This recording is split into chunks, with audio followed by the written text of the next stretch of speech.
నమస్తే ప్రవాసాంధ్ర phone in కార్యక్రమానికి స్వాగతం. నా పేరు సిఎస్ రావు. శాంతియుతంగా తెలంగాణ మార్చి జరుగుతుందని జేఏసీ నేతలు హామీ ఇచ్చినప్పటికీ ప్రభుత్వం తెలంగాణ ప్రాంతం నుంచి వచ్చే రైళ్లను నిలిపివేయడం, పోలీసులు ముందస్తు అరెస్టులను కొనసాగించడం వంటి చర్యలతో టెన్షన్ వాతావరణం నెలకొంది. ప్రభుత్వం ఇచ్చినటువంటి అనుమతి టైం ముగియడంతో తెలంగాణ ఉద్యమకారులని చెల్లాచెదరు చేసేందుకు పోలీసులు బాష్పవాయువు ప్రయోగం చేశారు. దీంతో ఉద్రిక్త పరిస్థితి నెలకొంది. దీంతో పరిస్థితిని చక్కదిద్దేందుకు కొద్దిసేపటి క్రితం ముఖ్యమంత్రి కిరణ్ కుమార్ రెడ్డి, డీజీపీ దినేష్ రెడ్డి, హోంమంత్రి సబితాంద్ర రెడ్డి సమావేశమయ్యారు. అర్ధరాత్రి దాటిన తర్వాత ఉద్యమకారులని సాగర హారం నుంచి తొలగించేందుకు ప్రయత్నిస్తున్నారు. ఈ క్రమంలో ఇవాళ ఉదయం నుంచి జరిగినటువంటి సంఘటనలపై మీతో అభిప్రాయాలను పంచుకోవడానికి ఆల్ ఇండియా రేడియోలో పనిచేసి పదవి విరమణ చేసిన సీనియర్ మోస్ట్ జర్నలిస్ట్, సామాజిక, ఆర్థిక, రాజకీయ అంశాల విశ్లేషకులు బండారు శ్రీనివాసరావు గారు, అలాగే ఉదయం నుంచి ఇప్పటి వరకు సాగరహారంలో పాల్గొన్నటువంటి తెలంగాణ జర్నలిస్టుల ఫోరం ఉపాధ్యక్షులు పల్లెరావు గారు ప్రస్తుతం స్టూడియోలో ఉన్నారు. వాళ్ళతో ఇంటరాక్ట్ కావాలనుకునేటువంటి ఎన్ఆర్ఐలు స్క్రీన్ మీద కనిపిస్తున్నటువంటి అమెరికా నెంబర్లకు ఫోన్ చేసి మీ అభిప్రాయాన్ని తెలియజేసి, ఇక సాగరహారం రణరంగంగా మారడానికి కారణాలు ఏంటి, ఉదయం నుంచి జరుగుతున్నటువంటి సంఘటనల మీద ఎలాంటి అభిప్రాయం జర్నలిస్టులు ఇద్దరు కూడా ఉన్నారు, ఎలాంటి అభిప్రాయం తెలియజేశారో చూద్దాం. నమస్తే అండి శ్రీనివాసరావు గారు అండ్ రావు గారు, వెల్కమ్ టు స్టూడియోని. సార్, ఉదయం నుంచి చూశారు శ్రీనివాస్ గారు, మొట్టమొదటిగా మీరు ఉదయం నుంచి చూశారు ఈ సంఘటన మొత్తం కూడా. నిన్న జరిగారు, వాళ్ళు సమావేశం పెట్టుకున్నారు, శాంతియుతంగా చేస్తామని చెప్పి అటు తెలంగాణ జేఏసీ నేతలు హామీ ఇచ్చారు. పోలీసులు కూడా ఇద్దరి మధ్య అంగీకారం కుదిరిన తర్వాత ఇవాళ మార్చి జరిగింది. సో ఉదయం నుంచి జరిగిన సంఘటనలు చూస్తే మీకేమనిపిస్తుంది? ఇప్పుడు ముందు మొదలు పెట్టినప్పుడు మాత్రం ఇద్దరు ఉభయులు ఒక అంగీకారానికి వచ్చే చేశారండి. అంటే ఎలాంటి అవాంఛనీయ సంఘటనలు జరగనివ్వం అనే ఒక హామీని లిఖితపూర్వకంగా ఇవ్వకపోయినప్పటికీ ఇచ్చారా లేదా అనేది ఒక పెద్ద ఇచ్చారని చెప్పి పోలీసు వాళ్ళు అంటున్నారు, ఇవ్వలేదని చెప్పి వీళ్ళు అంటున్నారు. పక్కన పెట్టినా కూడా మీడియాలో వచ్చిన వార్తల ప్రకారం వాళ్ళు ఒక హామీని ఇచ్చారు పోలీసులకి. అలానే పోలీసులు కూడా ఒక అనుమతి ఇచ్చి ఉదయం 3 నుంచి 7 గంటల దాకా జరుపుకోవాలని ఏదో ఓ రూట్ మ్యాప్ తో సహా వాళ్ళు ఇచ్చారు. అంతవరకు జరిగిన తర్వాత కాస్త అందరూ, కానీ ఎప్పుడైతే కాస్త ఉస్మానియా యూనివర్సిటీకి సంబంధించినటువంటి ఆ బాష్పవాయు ప్రయోగం, ఆ దృశ్యాలు టీవీ తెర మీద చూసినప్పుడు అరే ఇది ఏం జరగబోతోంది అనే ఉత్కంఠ పెరిగింది జనంలో. అంటే ఇది ఏమన్నా అటు ఇటు అయ్యి ఏదైనా కొత్త సమస్యలకు దారితీస్తుందా, ఇది ప్రశాంతంగా జరగాల్సినటువంటి పరిస్థితి చేయి దాటిపోతుందా అనేది ఒక భయాందోళన నెలకొన్న మాట వాస్తవం. ఏదైనప్పటికీ అటు పోలీసులనండి, ఇటు లేకపోతే ఇటు ఉద్యమ నిర్వాహకులు ఇరువైపుల నుంచి తప్పు జరిగిందని చెప్పి వాళ్ళు ఇరువైపులు ఎలా తమ మాటకు కొంత మేరకు కట్టుబడ్డారు, కొంత కట్టుతప్పారు. ఆ విషయంలో మాత్రం మనం కాస్త రాగద్వేషాలకు అతీతంగా మాట్లాడుకోవాలి. మాట తప్పిన మాట వాసమే, కట్టు తప్పిన మాట వాసమే. అట్లా మాట నిలబెట్టుకోవడంలో ఇద్దరు కరెక్ట్ గా నిలబడ్డారు. చిన్న కావచ్చు, పెద్దవి కావచ్చు, కొంత అవాంఛనీయ సంఘటనలు చోటు చేసుకున్నాయి. మొత్తం మీద ఇవాళ ఇంతవరకు కూడా దీంట్లో ఒకటి జరిగిందండి.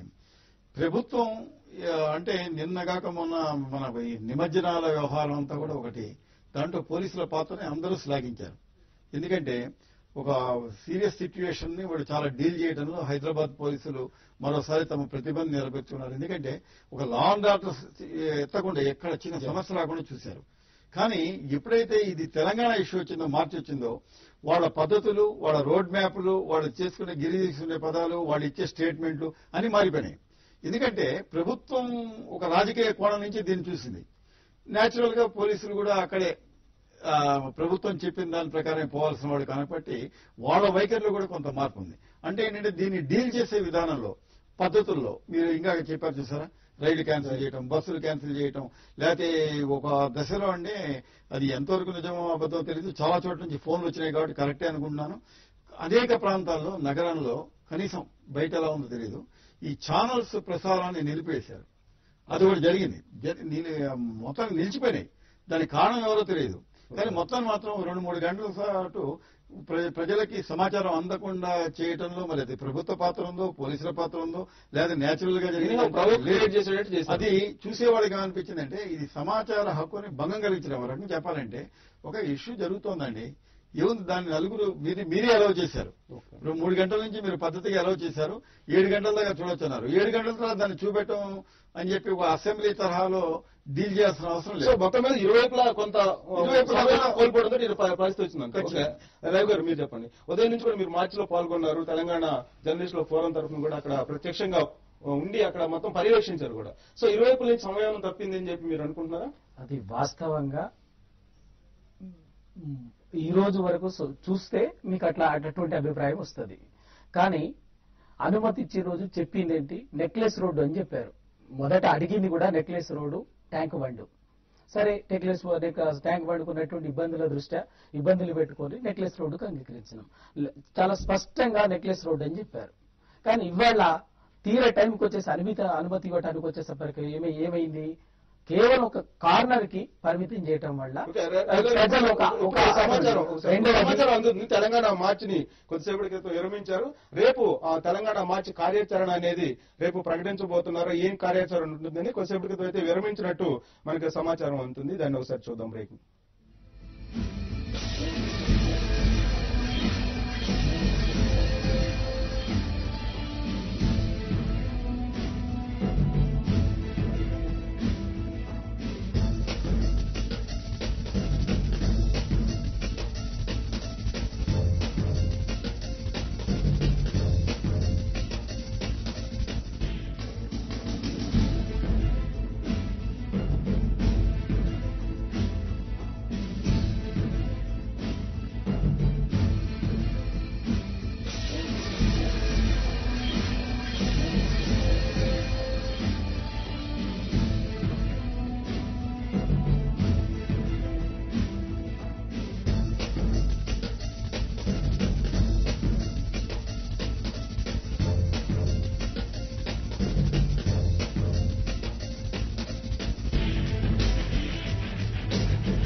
రవి గారు, ఎట్టకేలకు తెలంగాణ మార్చిని విరమించినట్టు కొద్దిసేపటి కోదండరాం గారు ప్రకటించారు. సో దీని మీద మీరు రేపు కార్యాచరణ ఎలా ఉండబోతుందని చెప్పి రేపు ప్రకటిస్తామని చెప్పారు. సో ఇవాళ జరిగినటువంటి సంఘటనలు కానీ చూసినట్టయితే మీ పరంగా కవ్వింపులు ఉన్నాయి, అది మీకు రాళ్లు వేసినందువల్లే పోలీసులు ఆ విధంగా వ్యవహరించాల్సి వచ్చిందని అండాలి శర్మ ప్రకటించడం కూడా జరిగింది. ఇప్పుడు ఇక్కడ ఒకటి కూడా ఉన్నదండి, ప్రభుత్వ విధానాలకు సంబంధించి జరుగుతున్నటువంటి సంబంధించి జనరల్ ఎక్కడైనా కూడా అదర్ దాన్ ఆంధ్రప్రదేశ్కి వచ్చేసరికి ఒక హోమ్ మినిస్టర్ గాని ముఖ్యమంత్రి గాని మాట్లాడుతుంటారు. ఆంధ్రప్రదేశ్కి వచ్చేసరికి పోలీస్ అధికారులే ప్రభుత్వ విధానాలని డిక్టేట్ చేసేటట్టుగా వాళ్ళే చెప్పేటట్టుగా మాట్లాడుతుంటారు. ఇవాళ వాస్తవంగా ప్రభుత్వంతో జరిగినటువంటి ఒప్పందంలో జరిగినప్పుడు చర్చల సారాంశం వేరు. అది జేఏసీ గాని, జేఏసీకి మద్దతు ఇచ్చినటువంటి సంస్థలు గాని, ప్రజా సంఘాలు గాని చాలా స్పష్టంగా చెప్పారు, ప్రజాస్వామ్యబద్ధంగా శాంతియుతంగా జరుపుతాం, మీరు మాకు నెక్లెస్ రోడ్ మొత్తం పర్మిషన్ ఇవ్వండి అని ఓకే అన్నారు. ఇవాళ వెంటనే పర్మిషన్ ఇచ్చినట్టే ఇచ్చి వెంటనే చేసిన పని ఏంటంటే రైళ్లను రద్దు చేసిండ్రు, బస్సులను రద్దు చేసిండ్రు, ఎక్కడికక్కడే వస్తున్నటువంటి వాహనాలని నిలిపివేసిండ్రు. ఇవాళ ఉదయం నుంచి అటు విజయవాడ హైవే గాని, వరంగల్ హైవే గాని, కరీంనగర్ హైవే గాని, నిజామాబాద్ హైవే గాని ప్రతి చోట వేలాది మంది ప్రజలు రాస్తారోకలు చేసి గొడవ చేసి లాస్ట్కి ఏదో రకంగా వచ్చేటటువంటి ఒక భయానకమైన పరిస్థితిని సృష్టించారు. ఆ పరిస్థితి నుంచి హైదరాబాద్కు రాగానే ఇక్కడికి వచ్చేసరికి ఎక్కడి నుంచి ఒక కార్నర్కి ఒక మూలకి నెట్టేసినట్టుగా బుద్ధ పూర్ణిమ వైపు నుంచి కూడా ఒక సింగిల్ ఎంట్రన్స్ ఇచ్చారు. ఇక్కడ పీపుల్స్ అసలు వాస్తవంగా నెక్లెస్ రోడ్డుకు సహజంగా ఎప్పుడైనా కూడా ఎంట్రన్స్ ఎక్కడ ఉంటదంటే ఎక్కువగా ప్రజలకు తెలిసింది కూడా ఏంటంటే నెక్లెస్ రోడ్ అది పీపుల్స్ ప్లాజా ప్రాంతం నుంచి, అక్కడి నుంచి మొత్తం బారికేడ్లు పెట్టి ఖచ్చితంగా పోలీసులు కవ్వించడం వల్ల ప్రజల ఆగ్రహంతో అక్కడ కొంత ఉన్నప్పటికీ కూడా శాంతియుతంగా ఉన్నారు.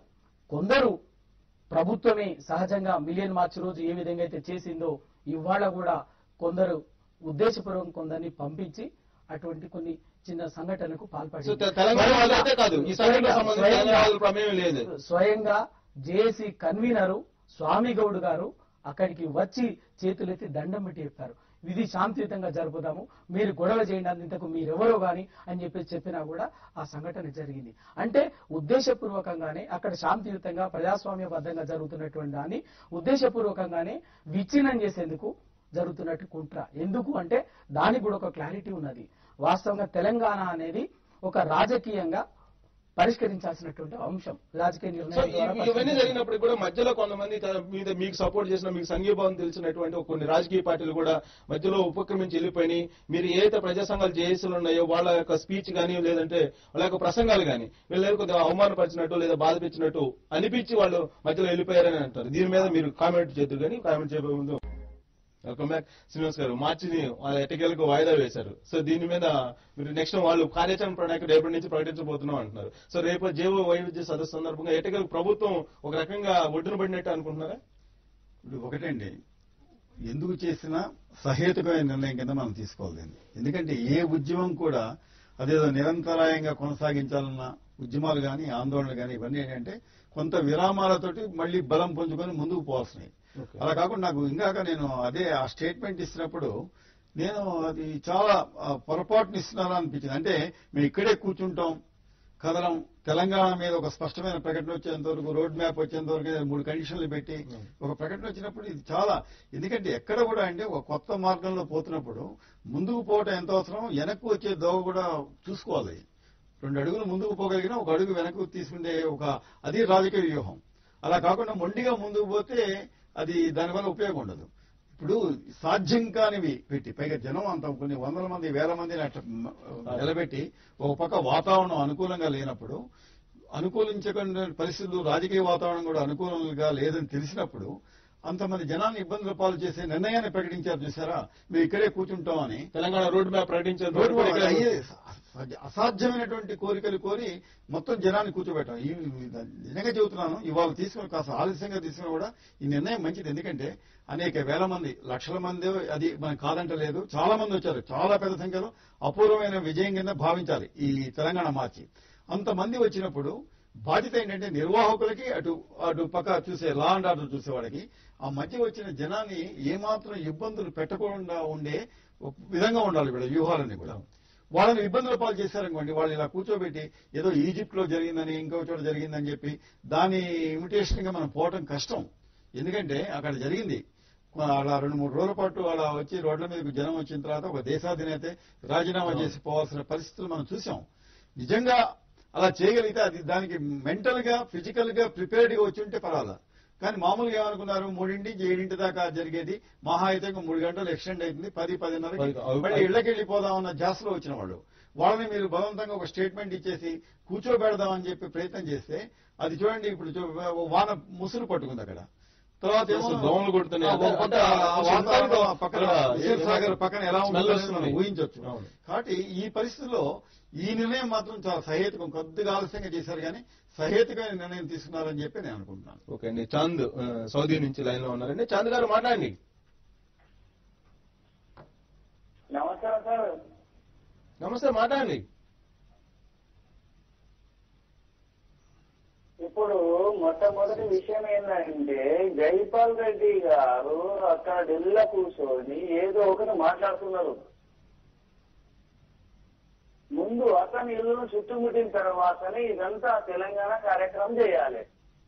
సెకండ్, అతని పేరేంటి, దానం నాగేందర్ హైదరాబాద్ లో. వీళ్ళిద్దరు మొట్టమొదటి తెలంగాణ ద్రోహి అంటే ఇతనే, జైపాల్ రెడ్డి. ఓకే, మీ అభిప్రాయం అర్థమైంది శ్రీనివాస్ గారు. మొత్తం ముందు జైపాల్ రెడ్డి గారిని నిలదీస్తే మొత్తం తెలంగాణ వచ్చేస్తుంది అనేది తన అభిప్రాయం. ఇప్పుడు తెలంగాణ అనేది ఒక భావోద్వేగాలతో ముడిపడ్డ ఇష్యూ అండి. అది కేవలం రాజకీయ కోణం నుంచే చూడటానికి లేదు, కేవలం ఏదో ఆర్థిక అసమానతల దృష్ట్యా చూడటానికి లేదు. అది ఒక భావోద్వేగంతో ముడిపడ్డ సమస్య. కాబట్టి జనం ఆలోచించే తీరులో, అంటే నిజంగా మనసా వాచా కర్మణ తెలంగాణను కోరుకుంటే వాళ్ళ ధోరణిలో ఒక రకమైనటువంటి ఒక మొండితనం కనపడుతుంది. దాంట్లో తప్పలేదు. వాళ్ళు ఎవరిని వాళ్ళ లక్ష్యం ఏదో అర్జునుడికి పక్షి కన్ను గురి అన్నట్టుగా వాళ్ళందరికీ ఏంటంటే తెలంగాణ రాష్ట్ర సాధన ఒక్కటే ధ్యేయం అనమాట. ఇక దాంతో వాళ్ళు అటు ఇటు వాళ్ళు మార్గాన్ని మార్చుకోవడానికి ఏమాత్రం వాళ్ళు ఒప్పుకోరు. ఉద్యమకారులకి అది వాళ్ళకి 10% మార్కులు ఇవ్వాలి, మార్జిన్ కూడా ఇచ్చి మాట్లాడాలి. కాబట్టి వాళ్ళ ఆ విధంగా మాట్లాడుతున్నారంటే తెలంగాణకు సంబంధించిన నాయకులు వీళ్ళు. ఢిల్లీలో వీళ్ళకి కొంత సేవ్ ఉన్న వాళ్ళు చెప్పిన మాట కొంత విలువ దక్కుతుంది. వీళ్ళు మన పట్ల ఎందుకు చేయట్లేదని ఒక ఆవేదన వాళ్ళలో ఉంటుంది, కేంద్ర మంత్రుల పట్ల కానీ లేదా కేంద్రంలో ఉన్నటువంటి. కానీ ఇవాళ వాళ్ళ పరిస్థితి ఉందండి, చూసాం కదండి. ఎంపీలు ముఖ్యమంత్రి ఇంటి ముందు ధర్నా చేయాల్సిన పరిస్థితి, వాళ్ళని వాహనాల్లో తరలించి ఎక్కడో వదిలిపెట్టాల్సిన పరిస్థితి, అరెస్ట్ చేశారని కొంత, అరెస్ట్ చేయలేని కొంత, ఈ రకమైన వార్తలు. ఏదైనా ఒక కాంగ్రెస్ ప్రభుత్వానికి ఏమన్నా కాస్త ఇజ్జత్ అంటారు చూసారా, అదేమన్నా శోభాస్కరంగా ఏమన్నా ఉంది? అది వాళ్ళ పార్టీ ఎంపీలే వాళ్ళ దగ్గర కూర్చొని ముఖ్యమంత్రి అపాయింట్మెంట్ కావాలని అడగాల్సిన పరిస్థితి ఉందంటే అక్కడ అసలు కాంగ్రెసేతర ప్రభుత్వం నడుస్తుందా ఇంకో ప్రభుత్వం ఉందా అనే అనుమానం జనంలో కలుగుతుంది. ఇప్పుడు బయట నుంచి సోది నుంచో ఇక్కడి నుంచో ఉన్న వాళ్ళకి ఏంటంటే వాళ్ళకి ఎంతసేపటికి ఏంటి తెలంగాణ విషయంలో మమ్మల్ని కాస్త అవమానకరంగా చేస్తున్నారు. వీళ్ళ పద్ధతులు మొట్టమొదటి ఈ పోస్ట్ పోన్మెంట్లు రకరకాలుగా మాట్లాడటాలు ఇవన్నీ కూడా వాళ్ళలో మరి వాళ్ళ చేత ఆ విధంగా మాట్లాడిస్తాయి. వాళ్ళని తప్పు పట్టడానికి కూడా లేదు. అందుకని వాళ్ళు చేయాల్సిన ఏంటంటే నిర్ణయం తీసుకోవాల్సిన యూపీఏ గవర్నమెంట్ కానీ దానికి సారథ్యం వహించే కాంగ్రెస్ పార్టీ కానీ దీన్ని ఎక్కువ రోజులు నాంచకుండా తేల్చే కార్యక్రమం పెట్టుకోవాలి. అంటే వాళ్ళకి రకరకాల ఒత్తిళ్లు ఉండొచ్చు, సీమాంధ్ర ప్రాంతం నుంచి ఇంకో ప్రాంతం నుంచి వేరే దేశవ్యాప్తంగా. కానీ అలా అని చెప్పి ఎటు తేల్చకుండా ఉండే పరిస్థితి చాలా డేంజర్, ప్రమాదకరం అంటారు. మరొక రవి గారు పోర్ట్ లైన్ నుంచి లైన్ లో ఉన్నారండి. రవి గారు మాట్లాడండి. అందరికీ నమస్కారం అండి. నమస్తే, మాట్లాడండి రవి గారు. సార్ ఇప్పుడు ఇది ఆ కారణాలు మీకు తెలుసు. అయిన తర్వాత రాజ్యాంగబద్ధంగా జరగాల్సిన ఇది జరగడం లేదు. ఆ కారణాలు ఎవరికి చెప్పరు, బయటికి రావు. అవి ఎందువల్ల అనేది తెలియదు. రాజ్యాంగం ఎవరికి తెలియదా, లేకపోతే మేధావులు మీలాంటి మేధావులు కూడా మీరు మాట్లాడరు. ఎంతసేపు తెలంగాణ ఆకాంక్ష నాకు కూడా ఉందండి. అవినీతి రహిత దేశాన్ని చూడాలన్న ఆకాంక్ష ఉంది. అయిన తర్వాత అమెరికా దేశంలో మారాలి అని ఆకాంక్ష ఉంది. ఎందుకంటే ఇది డెమోక్రసీ అంటే అది డెమోక్రటిక్ కంట్రీ కదా. ఎవరు ఇష్టంగా వాళ్ళు మాట్లాడుతూ ఉంటే స్వామినాథన్ ఈ కోదండరామరెడ్డి ప్రొఫెసర్ అండి. కోదండరామరెడ్డి గారు ప్రొఫెసర్ ఒక సమాజానికి మంచిగా చేయాల్సిన మంచి ఒక టీచరు ఎంత ఒక చెడ్డ టీచరు సమాజాన్ని ఎంత చెరపాలో అంత చెరిపేస్తున్నారు అనిపిస్తుందండి. రాజ్యాంగబద్ధంగా జరగాల్సిన విషయాలని రోడ్డు మీద తీరుస్తావా అంటే ఎవరు చేయగలరండి? కిరణ్ కుమార్ రెడ్డి ఎంత సహనాన్ని పరిశీలిస్తున్నారు. ఇక్కడ జరగాల్సిన ప్రక్రియ కాదు కదండి. పోలీసు గురించి ఎవరైనా సానుభూతి పలుకుతున్నారండి. నిన్నటి వరకు నిమజ్జనం జరిగింది, రేపు మళ్ళీ పోలు చెప్తారు. వాళ్ళు మనుషులండి, వాళ్ళు మిషన్స్ కాదు కదా. వాళ్ళ గురించి ఎవరైనా మాట్లాడుతున్నారా? చెప్తారు తెలంగాణ ఆకాంక్ష ఎంత బలంగా ఉందో దానికి చెప్తారు. మేధావులంతా మీరు మాట్లాడాలి. మీరు చెప్పండి. ఇప్పుడు రవి గారు మీరు మాట్లాడిన దాంట్లో రెండు విషయాలు ఉన్నాయి. ఒకటి చివరికి చెప్పిన దాంట్లో రాష్ట్ర ప్రభుత్వం ఇప్పుడు ఒకవైపు నిమజ్జనము, రెండవది బయోడైవర్సిటీ ఉంది, వాళ్ళు చాలా ప్రెషర్ లో ఉన్నారని చెప్పేసి చెప్తున్నారు. నేను ఇది కాదన్నట్లే. కానీ తెలంగాణ మార్చి కార్యక్రమం కూడా రాత్రికి రాత్రే ప్రకటించింది కాదు, 100 రోజులకు ముందే ప్రకటించింది. అప్పటికి బయోడైవర్సిటీ సమ్మిట్ ప్రభుత్వానికి నిర్ణయం జరిగి ఉండొచ్చు కాక, కానీ ప్రజలకు అనౌన్స్మెంట్ జరగలే. కానీ 100 రోజుల ముందు ప్రకటించిన కార్యక్రమాన్ని కూడా ఒక ప్రజా పోరాటాన్ని దానికి సంబంధించినటువంటి అంశం పైన చివరి క్షణం వరకు కూడా పట్టించుకోకుండా నిర్లక్ష్యంగా ఉండి చివరి క్షణంలో దాని శాంతి భద్రతల సమస్యగా మార్చి అణిచివేయాలనేటువంటి కుట్ర చేసింది. అది ప్రజాస్వామ్య ప్రభుత్వాల లక్షణం కాదు. రెండవది మీరు చెప్పారు రాజ్యాంగబద్ధంగాని. ఇవాళ తెలంగాణ ప్రజలు అడుగుతున్నది రాజ్యాంగబద్ధమైనటువంటి డిమాండ్. రాజ్యాంగంలోని ఆర్టికల్ 3 ప్రకారంగా ఒక ప్రాంత ప్రజలు కోరుకున్నట్లయితే ఆ రాష్ట్ర అసెంబ్లీతో సంబంధం కూడా లేకుండా, అసెంబ్లీ తీర్మానం కానీ వాటెవర్ ఇట్ సంబంధం లేకుండా కేంద్ర ప్రభుత్వం పార్లమెంటు ద్వారా ఏర్పాటు చేసే అవకాశం ఉన్నది. ఇప్పటికీ దేశంలో ఏర్పడినటువంటి 16 రాష్ట్రాలు కూడా అదే విధంగా జరిగినది. మీలాంటి వాళ్ళు కూడా రాజ్యాంగం ఇవాళ తెలంగాణ ప్రజలు చేస్తున్నది కూడా రాజ్యాంగ వ్యతిరేకమైంది కాదు. రాజ్యాంగానికి ఎబో కాన్స్టిట్యూషన్ మాట్లాడట్లేదు. రాజ్యాంగ ప్రకారం తెచ్చుకోవచ్చు కదా. ధర్నాలు ఇవి చేసి సామాన్యులు బాధ పెట్టడం దేనికనే తన అభిప్రాయం. అయితే ఇక్కడ మీరు చెప్పింది కరెక్ట్, వాస్తవం.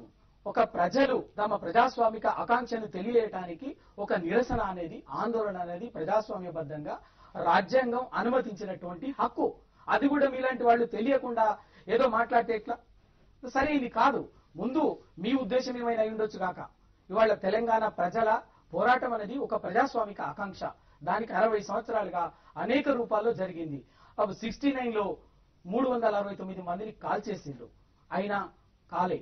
తర్వాత ఇవాళ కూడా 12 సంవత్సరాలుగా 15 సంవత్సరాలుగా ఎంత శాంతియుతంగా జరుగుతున్నదో మీరు అది కూడా ఇంత శాంతియుతంగా జరుగుతున్నటువంటి పోరాటాన్ని, ఆఖరికి ఆగ్రహాన్ని, ఉక్రోషాన్ని తెలంగాణ ప్రజలు, యువత, విద్యార్థులను ఉన్నటువంటి ఉక్రోషంతో, ఆగ్రహంతో ఉన్నటువంటి వాళ్ళు కనీసం ఏమీ చెయ్యలేక, తమని అణుచుకోలేక 1000 మందికి పైగా అంటబెట్టుకొని వేగంగా 100 కిలోమీటర్ల వేగంతో పరిగెడుతున్నటువంటి రైళ్లను ఢీకొని ఆత్మహత్య చేసుకున్నారండి. ఇంతకంటే వాళ్ళ వాస్తవంగా ప్రపంచంలో ఎక్కడ కూడా ఆత్మహత్యలు అనేది ఒక హీరోయిక్ ఫార్మైట్ కాదు, కానీ వాళ్ళ తెలంగాణలో ఆ పరిస్థితి వచ్చింది. అంటే అంతకు మించి వాళ్ళు అంటే కనీసం ఆత్మహత్య చేసుకోవటం కూడా ఒక ప్రజాస్వామిక ఆకాంక్షకు ప్రతిరూపంగా, నిరసనకు ఒక ఫార్మైట్ గా మారినటువంటి పరిస్థితి. మీరు ఇంకా అంటే రాజకీయంగా పరిష్కరించాల్సినటువంటి సమస్యని, రాజ్యాంగబద్ధంగా పరిష్కరించాల్సినటువంటి సమస్యని రాజకీయ నిర్ణయం ద్వారా పరిష్కరించకుండా ఒక శాంతి భద్రతల సమస్యగా మార్చి ఒక తెలంగాణ ప్రజల కుట్రనే జరుగుతుంది. దానికి మీలాంటి వాళ్ళు ఈ విధంగా మాట్లాడడం అనేది మాత్రం భావ్యం కాదు. దయచేసి అర్థం చేసుకోండి. ఓకే, వాషింగ్టన్ నుంచి రాజా మరో కాల్ లైన్ లో ఉన్నారు. రాజా గారు మాట్లాడండి. సార్ నమస్కారం సార్, నేను రాజాన్ సార్, రవి గారితో మాట్లాడాలి సార్. రవి గారితో మాట్లాడతారా? మాట్లాడండి. రవి గారు నమస్కారం సార్, జై తెలంగాణ. చెప్పండి రాజా గారు. మీరు అక్కడ వర్షం పడుతుందంటే దేవుడు ఏదో కారణం ఉండే ఉంటుంది సార్, మనకేం బాధ లేదు. ఇంకొకటి సార్, ఈ విగ్రహాలు పలగొట్టినని పోయినసారి బాధ ఉండే సార్ ఆంధ్ర వాళ్ళకు. యాక్చువల్ గా వాళ్ళ దగ్గర మన విగ్రహాలు లేవు కాబట్టి పలగొట్టలేదు, ఎందుకంటే గడ్డలు రాళ్ళు పట్టుకుని పోయినరు గడ్డపార్లు, అక్కడ విగ్రహాలు లేవు కాబట్టి కొట్టలేదు. కొడితే అప్పుడు ఇప్పుడు ఈ పరిస్థితి కాంపెన్సేట్ అయ్యేది. ఇప్పుడు ఏంటంటే మనం భయం అనేది చూపించినాం సార్, భయం అంటే ఎట్లుంటుందనే చూపించినాం, అది చాలు సార్. ఇక ఇంకొకటి సార్, ఇప్పుడు మేజర్ చక్రపాణి ఎవరు చనిపోయింది సార్ అప్పుడు కార్గిల్, ఒక్కడు చచ్చిపోతే ఆంధ్రానే పెద్ద ఊరేగింపులు ఆయనకు పెద్ద పెద్ద అది చేసింది, పాపం ఆయన చనిపోయాడు, దేశాని కోసం చేశాడు. మరి కార్గిల్ వాళ్ళకు 200 400 మంది అక్కడ ఇక్కడ 900 మంది చచ్చిపోయింది ఇప్పుడు. అంటే అప్పుడు 1969 లో 400, అంటే 3 times. మరి సిగ్గున్నారా వీళ్ళకి ఏమున్నది? మరి మన వాళ్ళు ఇంకొకటి సార్, సీఎస్ రావు గారు కూడా విజ్ఞప్తి సార్, మీరు కూడా మీడియా వాళ్ళు అందరు కలిసి ఒక మీటింగ్ పెట్టి ఇది సెంట్రల్ గవర్నమెంట్ పంపాలి సార్. మా దగ్గర ఇట్లా చస్తున్నారు, ఇంక్లూడింగ్ కెమెరామెన్ చచ్చిపోతున్నారు, దెబ్బలు తాకుతున్నాయి, వాళ్ళకు భయంకరంగా దాడులు అవుతున్నాయి వాళ్ళ మీద కూడా. ఆంధ్ర వాళ్ళు ఉన్నారు, తెలంగాణ అందరూ ఉన్నారు సార్. మీ వాళ్ళు ఇబ్బంది పడుతున్నారు, మీరు కూడా ఇబ్బంది పడుతున్నారు కాబట్టి మీరు కూడా ఒక మీటింగ్ పెట్టండి, అందరు కలిసి ఒక చర్చ పెట్టి పంపండి. ఫస్ట్ టైం ఈయన తెలంగాణ ఇట్లా జరుగుతుంది కాబట్టి మాకు కూడా ఇబ్బందులు అవుతున్నాయి, మాకు కూడా ఏంది ఇది, మీరు కూడా మీరు మంచి ఉద్దేశంతో ఎంతో మీరు నవ్వుతే చాలా ముద్దుకుంటారు సార్ అసలు. మీరు చెప్పండి ఏంటి సార్? రాజాగారు జర్నలిస్టులు పని చేస్తూనే ఉన్నారు రాజాగారు, అది చేయకపోవడం ఏం కాదు. ఆల్రెడీ మీటింగులు జరుగుతున్నాయి, ఆల్రెడీ తెలంగాణ జర్నలిస్టుల ఫోరం ఉపాధ్యక్షుడు రవి గారు ఉన్నారు, ఆయన మీటింగ్ కూడా వెళ్ళాము, అదంతా జరుగుతూనే ఉంది, జరగలేదని మీరు అనుకోవద్దులేండి. ఓకే రవి గారు, ఉద్దేశం నేను అనేది ఉద్దేశం అది కాదు సార్. నేను అనేది ఏంటంటే డైరెక్ట్ మీరు పోయి అందరు కలిసి ఒక దగ్గర కూర్చొని మీటింగ్ పెట్టండి, మేము ఇంటర్వ్యూ చేస్తాం సార్ మిమ్మల్ని. చెప్తారు సీనియర్ జర్నలిస్ట్ ఉన్నారు రాజా గారు, సీనియర్ జర్నలిస్ట్ శ్రీనివాసరావు గారు దానికి పరిష్కారం చెప్తారు. శ్రీనివాస్ గారు, ఒక విషయం అండి, నేను మొదటి నుంచి చెబుతున్నది ఏంటంటే, సరే జర్నలిస్టుల పాత్ర, జర్నలిస్టులు ఏ విధంగా బిహేవ్ చేస్తున్నారు అనేది కాస్త పక్కన పెట్టాలి. ఎందుకంటే వీళ్ళు కొంత ప్రాంతాలకు అతీతంగా పనిచేయాల్సినటువంటి బాధ్యత, ధర్మం, కర్తవ్యం ఏదైనానండి జర్నలిస్టుల మీద ఉంటుంది. కానీ ఒక ఇష్యూ, ఒక భావోద్వేగానికి సంబంధించి దానికి ఒక సెల్ఫ్ రెస్పెక్ట్ కి సంబంధించినటువంటి ఒక అంశం వచ్చినప్పుడు జర్నలిస్టులు కూడా దాంట్లో ఒకసారి, ఇప్పుడు మన స్వాతంత్ర సమరం ఉంది, తప్పనిసరి జర్నలిస్టులు ఆ రోజుల్లో లాయర్లు, జర్నలిస్టులు అన్ని రకాల రంగాల వాళ్ళు పార్టిసిపేట్ చేశారు, దానికి కాదంటలేదు. కానీ ఇవాళ ఒక చిన్న విషయం, ఇంకా రవి గారు మీరు రాజ్యాంగబద్ధమైనటువంటి ఒక ఇష్యూ ఒకటి, దానికి వచ్చిన సమాధానం ఉందండి. ఇవాళ తెలంగాణని ఇవ్వడం అంటే చాలా మంది తెలంగాణను తేల్చడం వేరు, తెలంగాణ ఇవ్వటం వేరండి. ఇవాళ సెంట్రల్ గవర్నమెంట్ ఏం చేస్తున్నదంటే తెలంగాణ విషయంలో నానుస్తున్నది. అది ఇవాళ మొత్తం అంతా కూడా ప్రెసిపిటేట్ అయిపోయి విషయాలన్నీ కన్ఫ్యూజ్ అయిపోయి రకరకాల స్టేట్మెంట్లు, ఒకళ్ళు ఒక రకంగా మాట్లాడతారు, ఇంకోళ్ళు ఇంకో రకంగా మాట్లాడతారు, తప్పంటలేదు. కానీ ఒక వాణి వినిపించి ఇగో ఇది మా స్టాండ్ అని చెబితే కన్ఫ్యూజన్ తగ్గుతుంది, అయోమయం తగ్గుతుంది, ఈ అయోమయాలు గందరగోళాల వల్ల వచ్చే అసహనం తగ్గుతుంది. ఇవన్నీ ఆలోచించకుండా ప్రతి వాళ్ళు బాధ్యతారహితంగా ఒక ప్రకటన చేస్తారు. ఒకళ్ళు వేరే తెలంగాణ అంటారు, ఒకళ్ళేమో అసలు తెలంగాణకు సంబంధించి చర్చించడానికి మాకు వ్యవధానం లేదు, చాలా ఇంపార్టెంట్ ఇష్యూస్ ఉన్నాయి. తర్వాత ఇంకొకళ్ళు సీమాంధ్ర నుంచి ఇంకొక ప్రకటన దానికి వ్యతిరేకంగా వస్తుంది. తర్వాత అనుకూలంగా కాదు, ఈ నెలాఖరు లోపల తేల్చేయబోతున్నారు, ఈ కోర్ కమిటీ మీటింగ్ రేపు పొద్దున మీటింగ్ అయిపోతుంది, తేల్చేయబోతున్నారు. అలా ఇంత గందరగోళంలో పెట్టాల్సినటువంటి అవసరం ఉంది. ఈ గందరగోళం ఎటువంటి జర్నలిస్టుల పాత్ర? శ్రీనివాస్ గారు, మీరు ఎప్పటి నుంచి ఉన్నారు, సీనియర్ జర్నలిస్ట్, ఎప్పటి నుంచో జర్నలిజంలో ఉన్నారు కాబట్టి ఇప్పుడు ఇందాక రాజా గారు వాల్యూ అన్నారు. ఒకటి ఇవాళ కూడా ఒక ఓబీ వాళ్ళు పగలగొట్టడం, లేదంటే రిపోర్ట్స్ దెబ్బలు తగలటం ఇవన్నీ జరిగినాయి. సో ఇది ఎంతవరకు ఒక ఉద్యమకారులకి మీడియా టార్గెట్ గా చేసుకుని ఉండటం అనేది ఎంత? ఇందాక రవి గారు ఒక మాట చెప్పారండి, అంటే ఆ స్వామిగౌడు కిందికి దిగి కాదు ఇది తప్పు అని. కానీ ఒకసారి ఏంటంటే ఉద్రేకాలు పెచ్చరిల్లిన టైంలో ఎవడు మాట వినేవాడు ఉండడు అక్కడ. ఒక ఇద్దరు మీరే చెప్పారు, రణరంగంలాగా ఉన్న చోటకు పోయి ఈ పని తప్పు ఈ పని ఒప్పు అని చెబితే వీళ్ళు అందుకనే ఈ రకమైనటువంటి ర్యాలీలు ఈ రకమైన ఆందోళనలు చేసేటప్పుడు ఏంటంటే మొదలు పెట్టడం తేలిక, దాన్ని వెనక్కు లాగడం అనేది చాలా కష్టం అన్నమాట. మీకు జ్ఞాపకం ఉందో లేదో, స్వాతంత్ర సమరం అప్పుడు గాంధీజీ గారు అనేక సార్లు చాలా ఉద్యమాలు ప్రకటించేవాళ్ళు. ఇది ఈ మార్చిని ఆ మార్చిని పెట్టి మళ్ళీ ఆ మార్చిని ఆపడం కోసం ఎక్కడన్నా సరే కట్టు తప్పిపోతోంది, ఇది హింసాయుతంగా మారుతోంది అని ఆయనకి అనుమానం రాగానే అది కనుక వెంటనే కాల్ బ్యాక్ అని చెప్పి ఇచ్చేసేవాడు స్టేట్మెంట్ 2 రోజుల్లోనే. ఇచ్చి వినకపోతే జనం వినని పరిస్థితి వస్తే ఆయన ప్రాయోపదేశం చేసేవాడు. నేను ఇక భోజనం చేయను, నిరాహార దీక్ష కూర్చున్నా అని చెప్పి వాళ్ళని మళ్లీ కట్టుకులోకి తీసుకొచ్చేవాడు అనమాట. అంటే ఏంటంటే మొత్తం ఉద్యమ స్వరూప స్వభావాలు దాని యొక్క గమనాలు అన్ని వాళ్ళ కంట్రోల్లో ఉండాలి, నాయకుల వాళ్ళ కంట్రోల్లో ఉండాలి. ఇవాళ మేము చేశాం, కట్టు తప్పిపోయింది, మా చేతిలో ఏం లేదు అని చెప్పడం అనేది నాయకత్వ లక్షణం కాదు ఒక రకంగా చెప్పాలంటే. కానీ ఆ రోజుల్లో ఇవాళ కట్టు తప్పిపోయినట్టంటే ఇప్పుడు మనం చూస్తున్నాగానే ఒక మీడియా వ్యాన్ తగలబెట్టారు. ఆందోళనకారులు కానీ ఒక నిరసనకారులు కానీ ఉద్యమకారులు కానీ మీడియా మీద దాడి చేస్తే సమాచారం పోదు కదా పబ్లిక్, అల్టిమేట్ గా ఉద్యమకారులకి నష్టం కదా. Experience it. ఇవాళ మనం ప్రత్యక్షంగా దాదాపు అన్ని ప్రత్యక్ష ప్రసారాలు చూడటానికి అలవాటు పడి ఇవాళ ఇక్కడేంటి ఇక్కడ జరుగుతున్నది చిటుక్కు అంటే అమెరికాలో కూర్చొని చూస్తున్నారు. కానీ ఒక 2-3 గంటల పాటు హైదరాబాద్ లో ఉన్న వాళ్ళకి అవకాశం లేకుండా పోయింది. ఎందుకంటే ఈ మీడియా వ్యాన్లు తగలబెట్టడం, ఓబీ వ్యాన్ల మీద దౌర్జన్యం జరగడం, దాంతో ఒక రకమైన నిలిప్తత వస్తుంది. ఎందుకంటే మీరు అనొచ్చు జర్నలిస్టుల్లో కూడా కొన్ని రకాలు ఉంటాయి, కొంతమంది సీమాంధ్రకు చేసేవాడు ఉంటారు, మేనేజ్మెంట్ లోని ఎవరేం చేయలేరు కదా, జర్నలిస్టులని ఏకతాట్లకు దాంట్లో కట్టేయడానికి లేదు. వాళ్ళు మేనేజ్మెంట్ ప్రకారం పనిచేయాల్సినటువంటి పరిస్థితులు కూడా ఇవాళ వచ్చినాయి ఈ ప్రైవేటు యాజమాన్యాలు వచ్చిన తర్వాత. కాబట్టి కొంత సర్దుబాటు చేసుకోవాలి. ఎట్ ది సేమ్ టైం అవతల నుంచి వ్యతిరేక అభిప్రాయం పోయిందంటే భయపడాల్సిన పనేం లేదు. మీ దాంట్లో నిజాయితీ ఉన్నంతకాలం, మీ చెప్తున్న సిద్ధాంతంలో ఒక పలుకున్నంతకాలం అవతల వాళ్ళు ఎన్ని రకాల చేసినా కూడా మనం భయపడాల్సిన పని లేదు. ముందు అది గుర్తుపెట్టుకుంటే ఏ పేపర్నన్నా అవతల వాడు ఏం చెప్పినా సరే, ఇప్పుడు మొట్టమొదటి వాడు చెబుతారు చూసారా, నేను మీ అభిప్రాయంతో వ్యతిరేకించవచ్చు కానీ మీరు అభిప్రాయం వ్యక్తం చేయడానికి నా సర్వశక్తులను ఒడ్డి పోరాడతానని చెప్పి మన జర్నలిజంలో మొట్టమొదటి పాఠం నేర్పేవాడు. అంటే ఆ స్వేచ్ఛ ఉండాలి జర్నలిస్టులకి. అదే ప్రజాస్వామ్యం అంటే. అవతల వాళ్ళ మాట వినపడకూడదు, అవతల వాళ్ళ వాణి వినపడకూడదు అనే పద్ధతి కూడా జర్నలిజానికి మేలు చేస్తుందని నేను అనుకోను. ఓకే అండి. ఒహాయో నుంచి జగన్మోహన్ రెడ్డి గారు ఇంటరాక్ట్ అవుతారండి. జగన్మోహన్ రెడ్డి గారు మాట్లాడండి. నమస్తే. ముందుగా TV5 వారికి ధన్యవాదాలండి, ప్రవాసాలకు ఒక వాయిస్ ఇచ్చినందుకు. రెండవది నేను స్టేట్ గవర్నమెంట్ మరియు కిరణ్ కుమార్ రెడ్డి గారు చీఫ్ మినిస్టర్ గారికి కూడా ధన్యవాదాలు చెప్తున్నాను. వాళ్ళ ఒపీనియన్ ఏంటిది అన్నది బయట అందరికీ అర్థమయ్యేటట్టు చేస్తున్నందుకు. మార్చికి పర్మిషన్ ఇచ్చి వాళ్ళు చేస్తున్న తీరు, అంటే వాళ్లకు తెలంగాణ ప్రజల మీద ఉన్న ఒపీనియన్ ఏంటిది అన్నది తెలుస్తుందండి. రెండో విషయము 144 సెక్షన్ సిటీలో పెట్టేసి లక్షల మందిని ఒక చిన్న ప్లేస్ కి తరలించడానికి ఎలా పాసిబుల్ అవుతుందన్నది ఒకటి వాళ్ళు ఆలోచించాల్సిన విషయం అండి. 144 సెక్షన్ సిటీలో ఉన్నప్పుడు 3-4 కానీ అంతకంటే ఎక్కువ ప్రజలు పోవటానికి వీల్లేదు అని అన్నప్పుడు అక్కడికి ప్రజలు ఎట్లా చేరుతారు? హైదరాబాద్ చేయడానికి కష్టమవుతున్న పరిస్థితుల్లో అక్కడికి పోవడానికి వాళ్ళకి ఎన్ని రోజులు పడుతుంది? దానికి ఒకటి సమాధానం చెప్పాలి.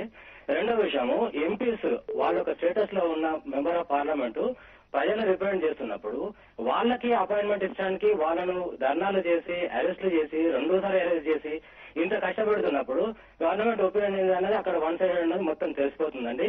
ఈ విషయం గురించి చర్చల కంటే దీనికి సొల్యూషన్ గురించి ఆలోచిస్తే బాగుంటుందని చెప్పి నా అభిప్రాయం. థ్యాంక్స్ అండి. బహుశా ఇదంతా రవి గారికి సంబంధించినటువంటి.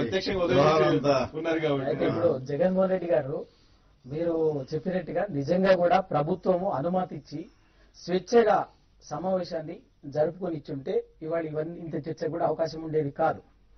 చర్చ సమావేశానికి మార్చికి అనుమతి ఇచ్చినట్టుగానే ఇచ్చి అనుమతి ఇచ్చింది మొదట ప్రభుత్వం మంత్రుల సమక్షంలో ఒప్పుకున్నప్పుడేమో నెక్లెస్ రోడ్ అని చెప్పేసి స్పష్టంగా చెప్పారు. రిటర్న్ పోలీస్ కమిషన్ నుంచి పర్మిషన్ వచ్చేటప్పటికేమో దాంట్లోనే ఒక పార్ట్ కార్నర్ నెక్లెస్ రోడ్ అని ఒక కార్నర్ పీవీ ఘాటు సంజీవరాయ పార్కు ఆ ప్రాంతాలకు మాత్రం చిన్న పార్టుకు పరిమితం చేసిండ్రు.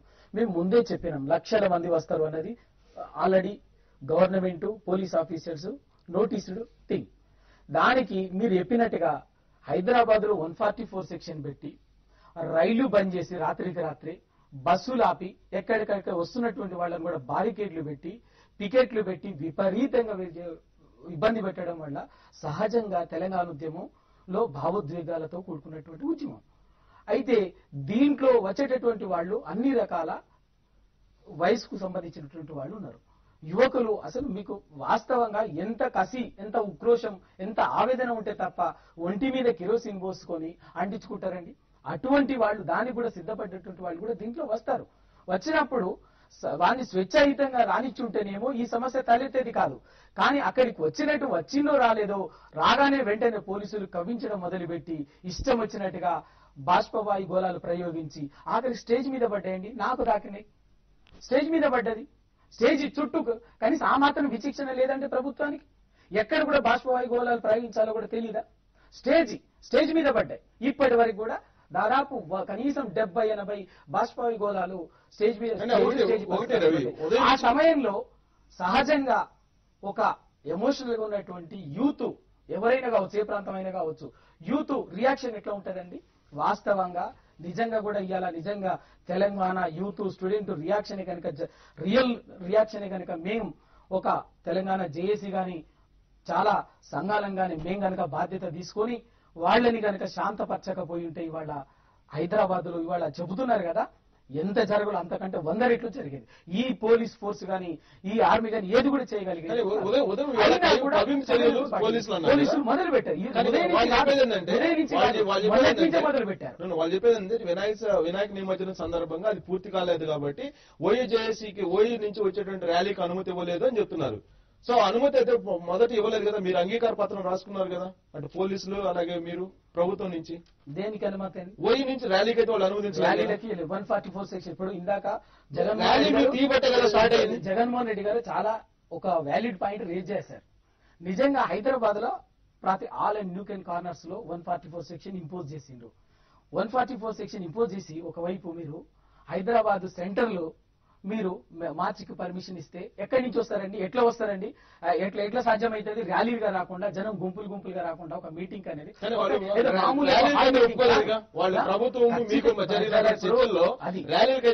ఎక్కడ వచ్చింది?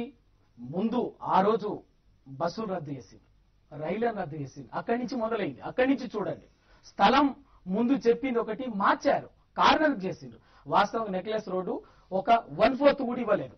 నెక్లెస్ రోడ్డు 1/4 కూడా ఇవ్వలేదు. నెక్లెస్ రోడ్డు ఇక్కడ వరకు ఉన్నది. పీపుల్స్ ప్లాజా, జలవిహార్ కూడా ఇవ్వలే. జలవిహార్ ఇచ్చినట్టుగా చెప్తున్నారు. జలవిహార్ లేదు, ఓన్లీ పీవీ ఘాట్ వరకు వచ్చింది.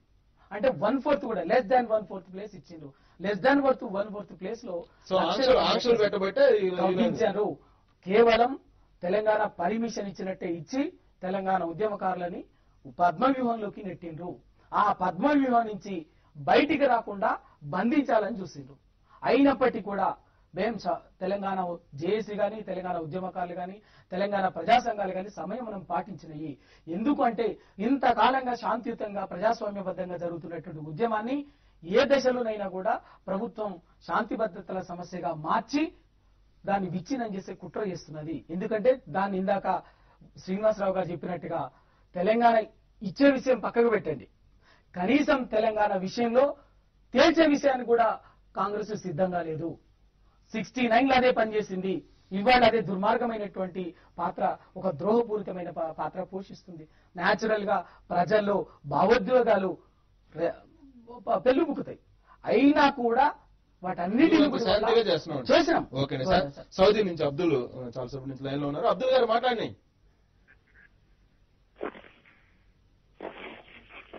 హలో శ్రీనివాస్ గారు.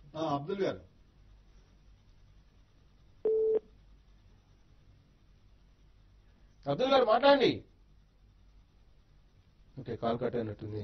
సరే, ఇందాక మీరు చెప్పారు పొలిటికల్ సంబంధించి తెలంగాణకు పెద్ద అనుకూలంగా లేనటువంటి వాతావరణంలో ఈ రోజు తెలంగాణ మార్చిని విరమించడం అనేది కరెక్ట్ నిర్ణయము అని చెప్పేసి అన్నారు. పొలిటికల్ గా అట్లీస్ట్ ఇక్కడైనా సరైనటువంటి వాతావరణం వస్తుందని మీకేమన్నా అనుకుంటున్నారా? మీకున్నటువంటి అనుభవం ప్రకారం ఒక చిన్న విషయం అండి, తెలంగాణకు వస్తుందా రాదా అనేది ఒక $1,000 అయ్యా దానికి $1 మిలియన్ వస్తుంది. అది ఎవరు చెప్పగలిగిన పరిస్థితి లేదు. ఎందుకంటే అన్ని రకాల ప్రయత్నాలు రాజకీయంగా, రాజ్యాంగపరంగా, ఎలక్షన్ల ద్వారా అన్ని రకాలుగా తెలంగాణ పట్ల కాంక్షని ప్రజలు 1-2 సార్లు వ్యక్తం చేశారు. మరి ఎక్కడ లోపం ఉందో తెలియదు, రాజకీయ వ్యూహాల్లో లోపం ఉందో తెలియదు, లేదా తెలంగాణ వేర్పాటును కోరుకుంటున్న వాళ్ళ వేర్పాటువాదుల్లోనే సమైక్యత లేకపోవడం కారణం ఏమో తెలియదు.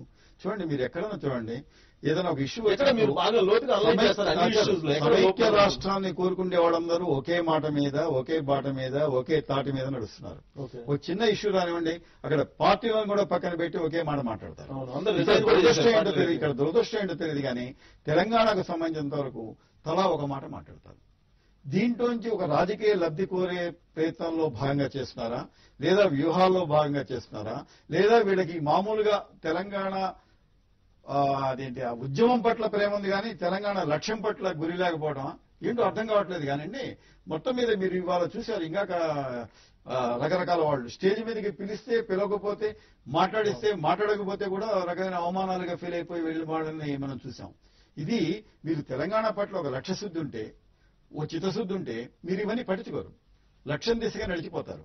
కానీ ఇవాళ అట్లా నడవట్లేదు. ఒక రకంగా చెప్పాలంటే తెలంగాణ పట్ల బాధతోటి చెప్తున్న ఏకైక ఇది ఒకటి ఏంటంటే, తెలంగాణ కోరుకునే వాళ్ళందరూ చాలా మంది ఉన్నారండి. ఇవాళ అక్కడికి వచ్చిన వాళ్ళల్లో అమాయకులు కేవలం తెలంగాణ, ఇంకా ఏమీ లేదు వాళ్ళకి, పార్టీలతో నిమిత్తం లేదు, వాళ్ళతో నిమిత్తం లేదు, వీడితో నిమిత్తం లేదు, చాలా మంది ఉన్నారు. అలాంటి వాళ్ళు తెలంగాణ ఏదో జరగబోతోంది, ఇవాళ తెలంగాణకు సంబంధించినటువంటి ప్రకటన ఏదో సానుకూలమైన వ్యవహారం వస్తున్నటువంటి ఒక నమ్మకంతో హైదరాబాద్ వచ్చారు. వాళ్ళు ఎన్నో కష్టాలు వాళ్ళు పడ్డారు. వస్తే చివరికి వాళ్ళ అడగత్తల్లో పొగచెక్కలాగా కాదు మనం ఇక్కడ కూర్చుందాం అనే ఒక స్టేట్మెంట్ ఇచ్చినప్పుడు నేను కొద్దిగా సందేహించాను. ఎందుకు ఇంత బలవత్తరం అంటే రాజకీయాల్లో ఒకసారి ఏంటంటే ఒత్తిడి పెంచడం కోసం అవతరాల మీద ఇలాంటి గట్టి స్టేట్మెంట్లు ఇస్తుంటారు. కమ్ వాట్ మేము ఇక్కడి నుంచి కదిలేది లేదు అనేది ఒక రాజకీయ ఒత్తిడి తీసుకువచ్చే భాగం కావచ్చు, కానీ అది ప్రజల మీద ఎలాంటిది చూపెడుతుంటే ఇదేంటి సడన్ గా ఇవాళ 7 దాకా అనుకున్నారు, 3 రోజులు ఉండాలా, వారం రోజులు ఉండాలా తెలియని పరిస్థితి. ఇలాంటివి ఏంటంటే ఒకసారి ఆ ఉద్యమ స్వరూప స్వభావాన్ని మార్చేసే అవకాశం ఉంటుంది. అక్కడే చాలా జాగ్రత్తగా వ్యవహరించాలి. ఇప్పుడు సాధ్యం కాని డిమాండ్లు పెట్టకూడదు.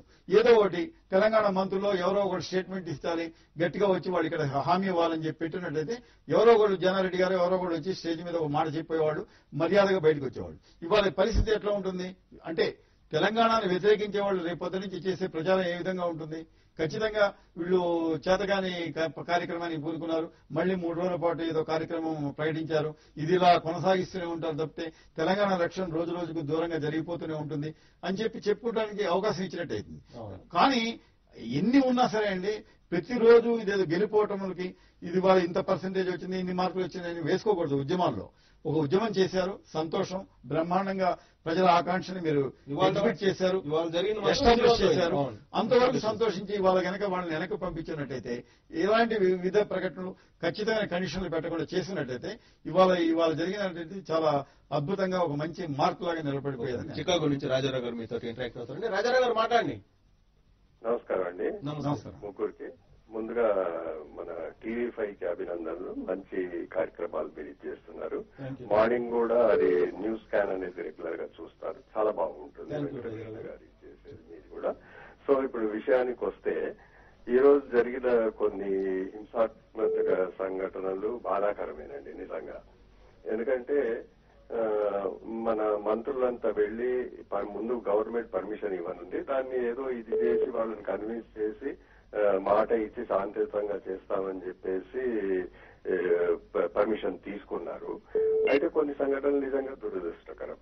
అయితే వీటికి కారణం ఎవరండి?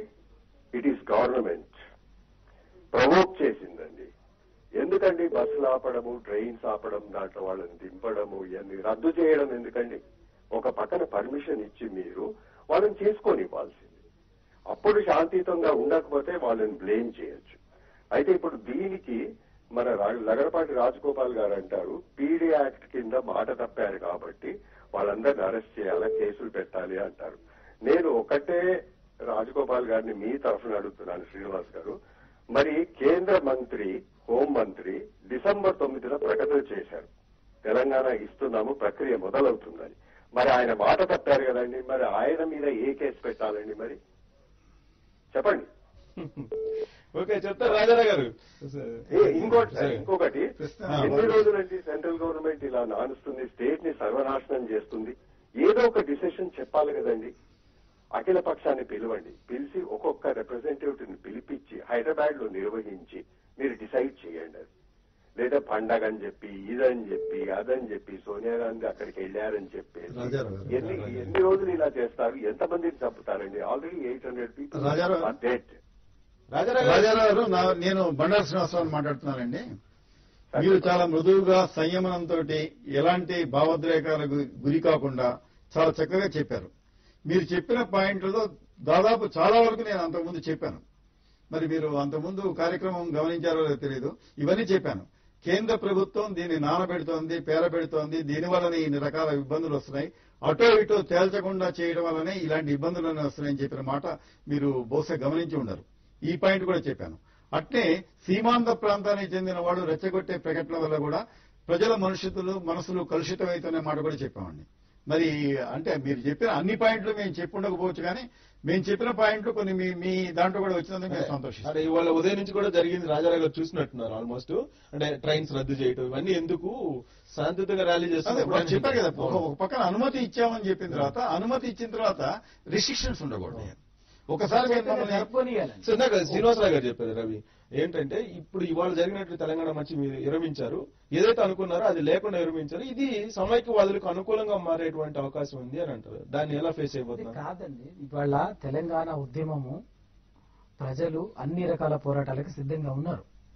ఇవాళ వాస్తవంగా మార్చిని ప్రజలకు పిలిపించింది కూడా ఒక 3-4 రోజుల పాటు అవసరమైతే ఒక రోడ్ మ్యాప్, ఒక మళ్ళొకసారి రాజకీయపరమైనటువంటి విధానపరమైనటువంటి ప్రకటన వచ్చేంత వరకు ఈ కార్యక్రమాన్ని కొనసాగించేందుకు ప్రజల్ని కూడా సంసిద్ధులు చేయడం జరిగింది. దానికి కూడా అందుకే ఒక చేతిలో సంచి, దాంట్లో జొన్న రొట్టెలు, ఇంత గొడ్డు కారము, ఇంత మంచినీళ్లు, ఓ జత బట్టలు తీసుకురామని చెప్పేసి ఎక్కడికక్కడ మేము 3 మాసాలుగా తెలంగాణ అంతటా తిరుగుతూ జరుగుతున్నటువంటి సభలో స్పష్టంగా చెప్తారు. 7 గంటల 7 గంటల ప్రాంతంలో సరిగ్గా వర్షం రాకంటే ముందే జేసీ కన్వీనర్ స్వామిగౌడ్ గారు అనౌన్స్ చేశారన్నమాట. మనం ఇక్కడి నుంచి కదలటం లేదు, రోడ్ మ్యాప్ అనౌన్స్ చేసేంత వరకు ఇక్కడి నుంచి కదలము, మీరు రెడీనా అని చెప్పేసి ప్రజలందరూ కూడా అక్కడికి వచ్చినటువంటి దాదాపు లక్షలాది మంది ఆమోదాన్ని కూడా అంగీకారాన్ని కూడా తీసుకోవడం జరిగింది. తీసుకున్న తర్వాత ఓకే కూర్చుందాం ఇక్కడ అని చెప్పేసి చెప్పాను. ఆయన ప్రకటన అనౌన్స్ చేసిన కొద్ది సేపటికే ఒక 2-3 నిమిషాల్లోనే వర్షం రాదు, బాగా పెద్ద ఎత్తున వర్షం వచ్చింది. ఒక 10-15 నిమిషాలు కుండపోతగా వచ్చింది. అది ఒక ఊహించని అననుకూల వాతావరణ పరిస్థితి. పర్టికులర్ అక్కడ ఉండేటువంటి పాయింట్ కూడా ఏంటంటే సాగర తీరం. ప్రజలు అక్కడికి వచ్చినటువంటి వాళ్ళలో రకరకాల ఏజ్ గ్రూప్స్ ఉన్నారు, రకరకాల హెల్త్ హజార్డ్స్ ఉన్నటువంటి సమస్యలు ఉన్నటువంటి వాళ్ళు ఉన్నారు. అయితే వాటిని తీసుకుని అక్కడ ఏమైందంటే అక్కడ కూర్చోవటానికి కూడా కనీసం కూర్చోలేని పరిస్థితి, నిల్చోలేని పరిస్థితి. అది రోడ్డు కాబట్టి గుంతలు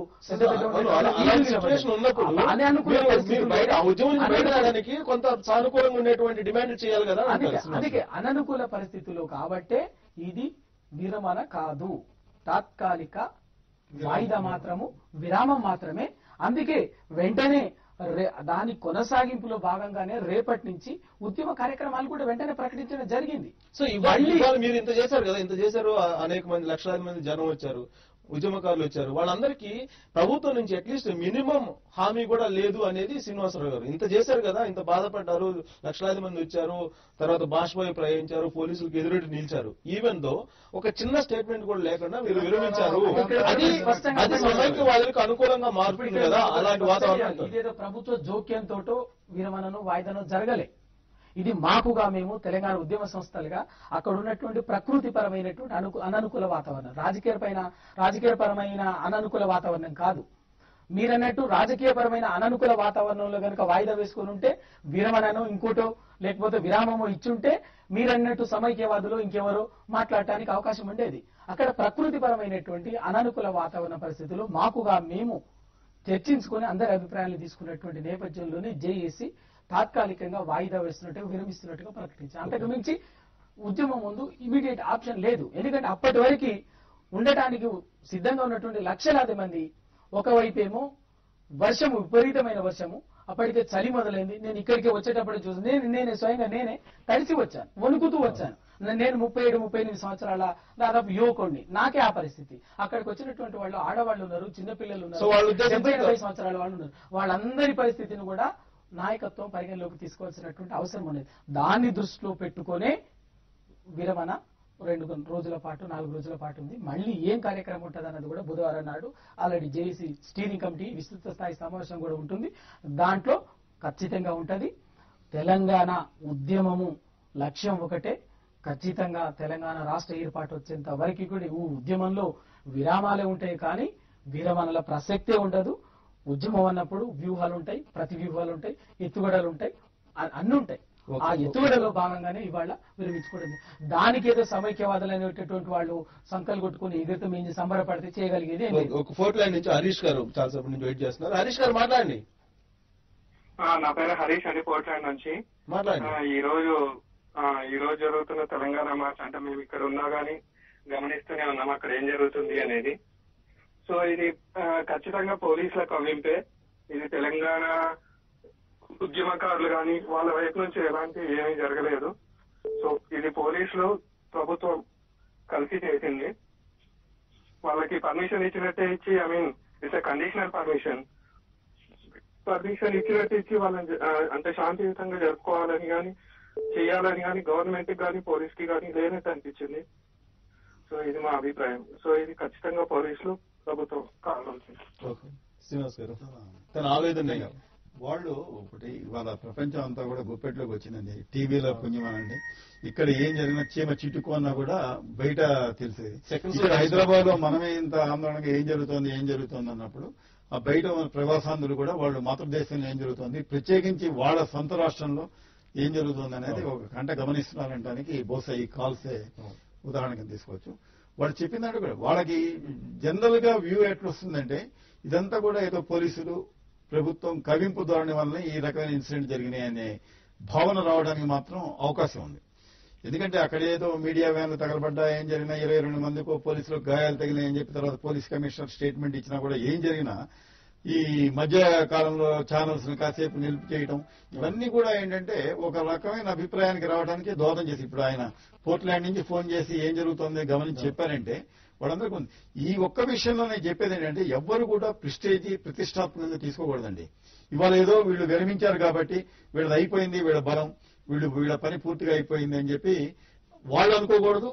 అలా అని చెప్పి వాళ్ళ గురించి వీళ్ళు అనుకోకూడదు. ఇప్పుడు ఎలా ఉండాలంటే అక్కడ ప్రజలు ఆకాంక్షతో ఉన్నటువంటి వాళ్ళు వాళ్ళ శ్రేయస్సు కోసం, వాళ్ళ ఇబ్బందులు పడకుండా ఉండటం కోసమే మేము తీసుకున్న నిర్ణయం అని చెప్పి వీళ్ళు ప్రకటించుంటే పంపించుంటే అది సబబే, దాన్ని ఎవరు కాదంటానికి కూడా లేదు. కానీ చూడండి, ఒక పక్క ఇంత లక్షలాది మందితో ఇక్కడ జరుగుతుంటే మీరు ఇన్ని స్క్రోలింగ్లు ఇన్ని టీవీలు చూస్తే ఒక దాంట్లో కూడా ఢిల్లీలో ఒక చలనం ఫలానా జరుగుతోంది, దీని మీద కేంద్రం దాంట్లో కాస్త ఏదో మాట్లాడుకుంటున్నారు, అది ఒక్క స్క్రోలింగ్ గానీ ఒక మాట గానీ రాకపోవడం మాత్రం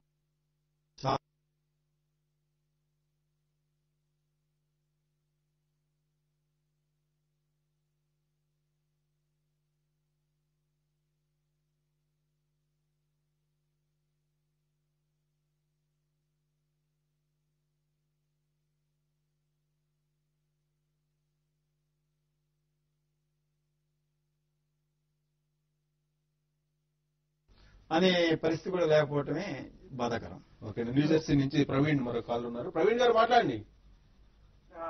నమస్కారం అండి, అందరికీ ధన్యవాదాలు. స్పెషల్ గా టీవీ5 వరకు అంటే మంచి అవకాశం మాకు ఇచ్చినందుకు థ్యాంక్స్ అండి.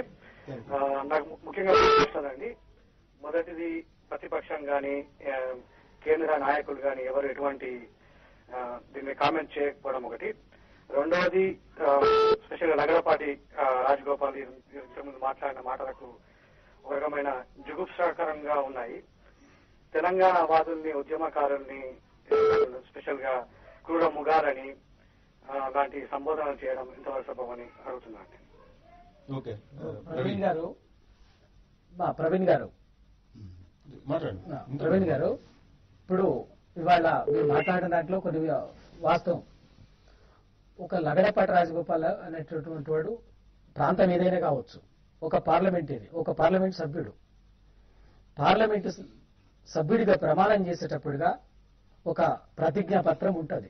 దాంట్లో రాగదేశాలకు అతీతంగా, ప్రాంతాలకు అతీతంగా, ఇంకొకరిని రెచ్చగొట్టే విధంగా కాకుండా నేను నా విధుల్ని నిర్వర్తిస్తానని చెప్పేసి ప్రమాణం చేయడం జరుగుతుంది. ఇవాళ ఒక పార్లమెంటు సభ్యుడై ఉండి ఆయన మాట్లాడే ధోరణి ఏ విధంగా ఉన్నదంటే తెలంగాణ అట్లీస్ట్ నువ్వు మీ అభిప్రాయం చెప్పండి, తెలంగాణకు వ్యతిరేకంగానే మీ అభిప్రాయం చెప్పొచ్చు కాక.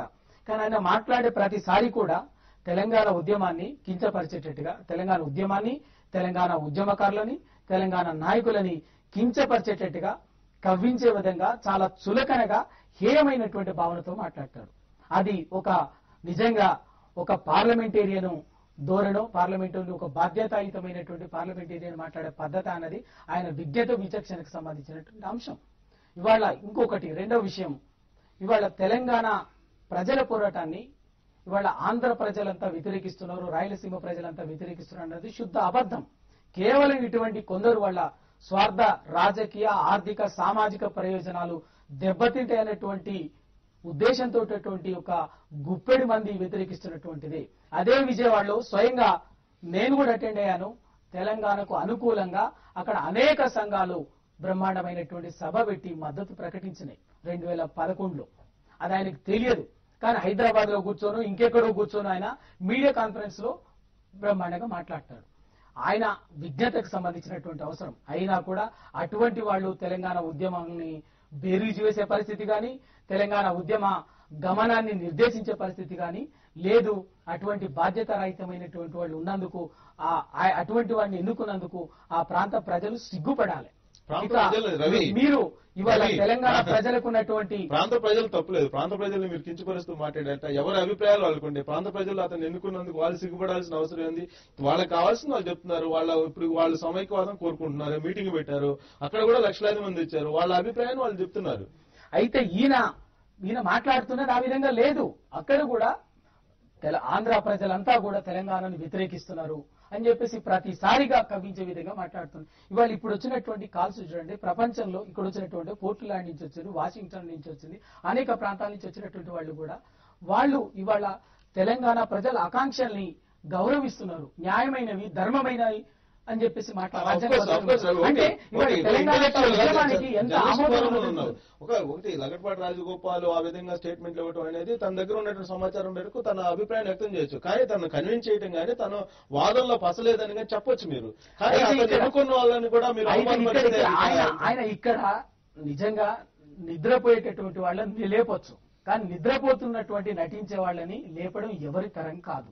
ఆయన ఒక స్టాండ్ తోటి, ఆయన ఒక వెస్టెడ్ ఇంట్రెస్ట్ తోటి తన అవసరం కోసం ఏ ప్రయోజనమైన కావచ్చు ఆ ప్రయోజనం కోసం ఇది ఉద్దేశపూర్వకంగా చేస్తున్నటువంటిది.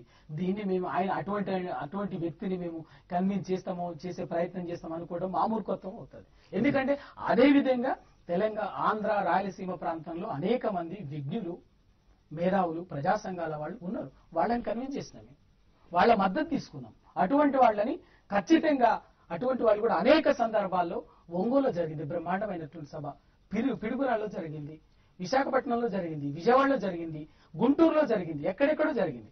వాళ్ళు కూడా మేము తెలంగాణకు వ్యతిరేకం కాదు అని చెప్పేసి తెలంగాణ ప్రజల పోరాటాన్ని గౌరవించండి, తెలంగాణ ప్రజలు కోరుకుంటున్నట్టు ఇవ్వటంలో తప్పేంటి అని చెప్పేసి చెప్తుంది. కానీ ఈయన మాట్లాడేది పూర్తిగా మొత్తం రాయలసీమ, ఆంధ్ర ప్రజలందరికీ ఈయనే ప్రతినిధి అయినట్టుగా, ఈయన కాంగ్రెస్ పార్టీ ఆ విషయంలో ఈయనకు ఏది అధికారం ఇచ్చినట్టుగా ఈయన అభిప్రాయాన్ని మాట్లాడుతుంటాడు, ఈయన మాట్లాడుతుంటాడు.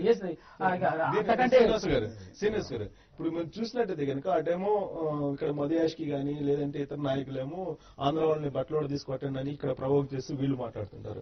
అటువైపు లగడపాటి రాజగోపాల్ గానీ లేదంటే కావూరు సాంబశివరావు గానీ ఇలాంటి వాళ్ళేమో తెలంగాణ ఇప్పట్లో రాదు, ఆ ఉద్యమాలన్నీ వాళ్ళేదో రాజకీయం కోసం చేస్తున్నారని అంటారు. సో మధ్యలో పబ్లిక్ కామన్ పీపుల్ ఎలా ఉన్నారంటే ఒక ప్రవోక్ క్రియేట్ చేసినప్పుడు ఇవాళ చూడండి, ఇప్పుడు మీరు అన్నారు నాకు అమాయకులు కూడా ఉంటారు దాంట్లో. ఆల్మోస్ట్ తెలంగాణ వాళ్ళు చాలా మంది అక్కడికి వచ్చిన వాళ్ళలో ఏం తెలియకుండా ఒక తెలంగాణ వస్తుందని చెప్పి ఒక అభిప్రాయంతో పెట్టచ్చు.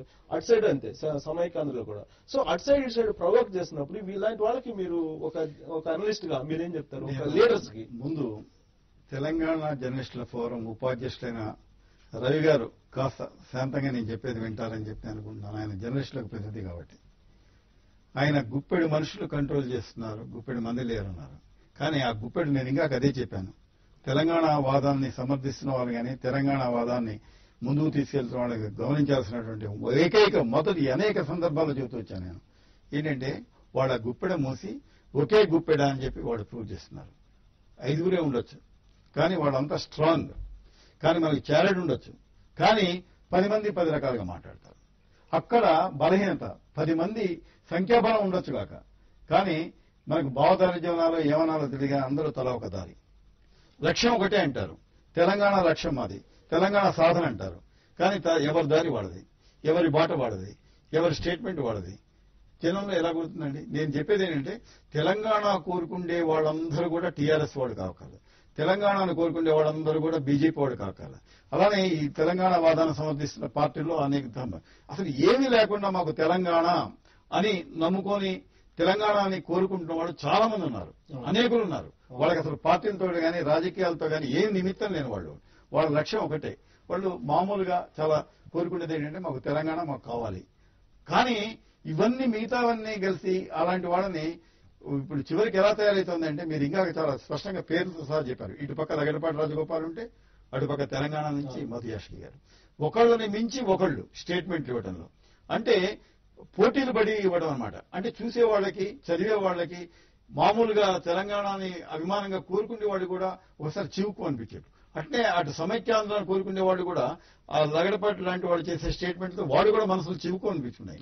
ఇక్కడ తెలంగాణ లీడర్స్ ఒకరికొకరు పరస్పరం విమర్శలు. అటు ఇందాక ఇప్పుడు రవి కూడా అన్నాడు, ఒక తెలంగాణ అతను ఎన్నుకోవడం అనేది ప్రజల అదే ఇలాంటి స్టేట్మెంట్లు. ఇప్పుడు ఆయన కనుక తెలంగాణ సంబంధించి ఎన్నికై ఉంటే ఆ ఎన్నిక చేసుకున్న ప్రజలు అని చెప్పి మాట్లాడితే ఒక అర్థం ఉండేది. ఆయన సీమాంధ్ర నుంచి ఎన్నికైన వాళ్ళు, మరి సీమాంధ్ర వాళ్ళు ప్రజలు అంతకంటే ఆయన్ని సిగ్గుపడాల్సిన ఉంది. అలాంటి నాయకుడిని కోరుకుంటారు కదా వాళ్ళు.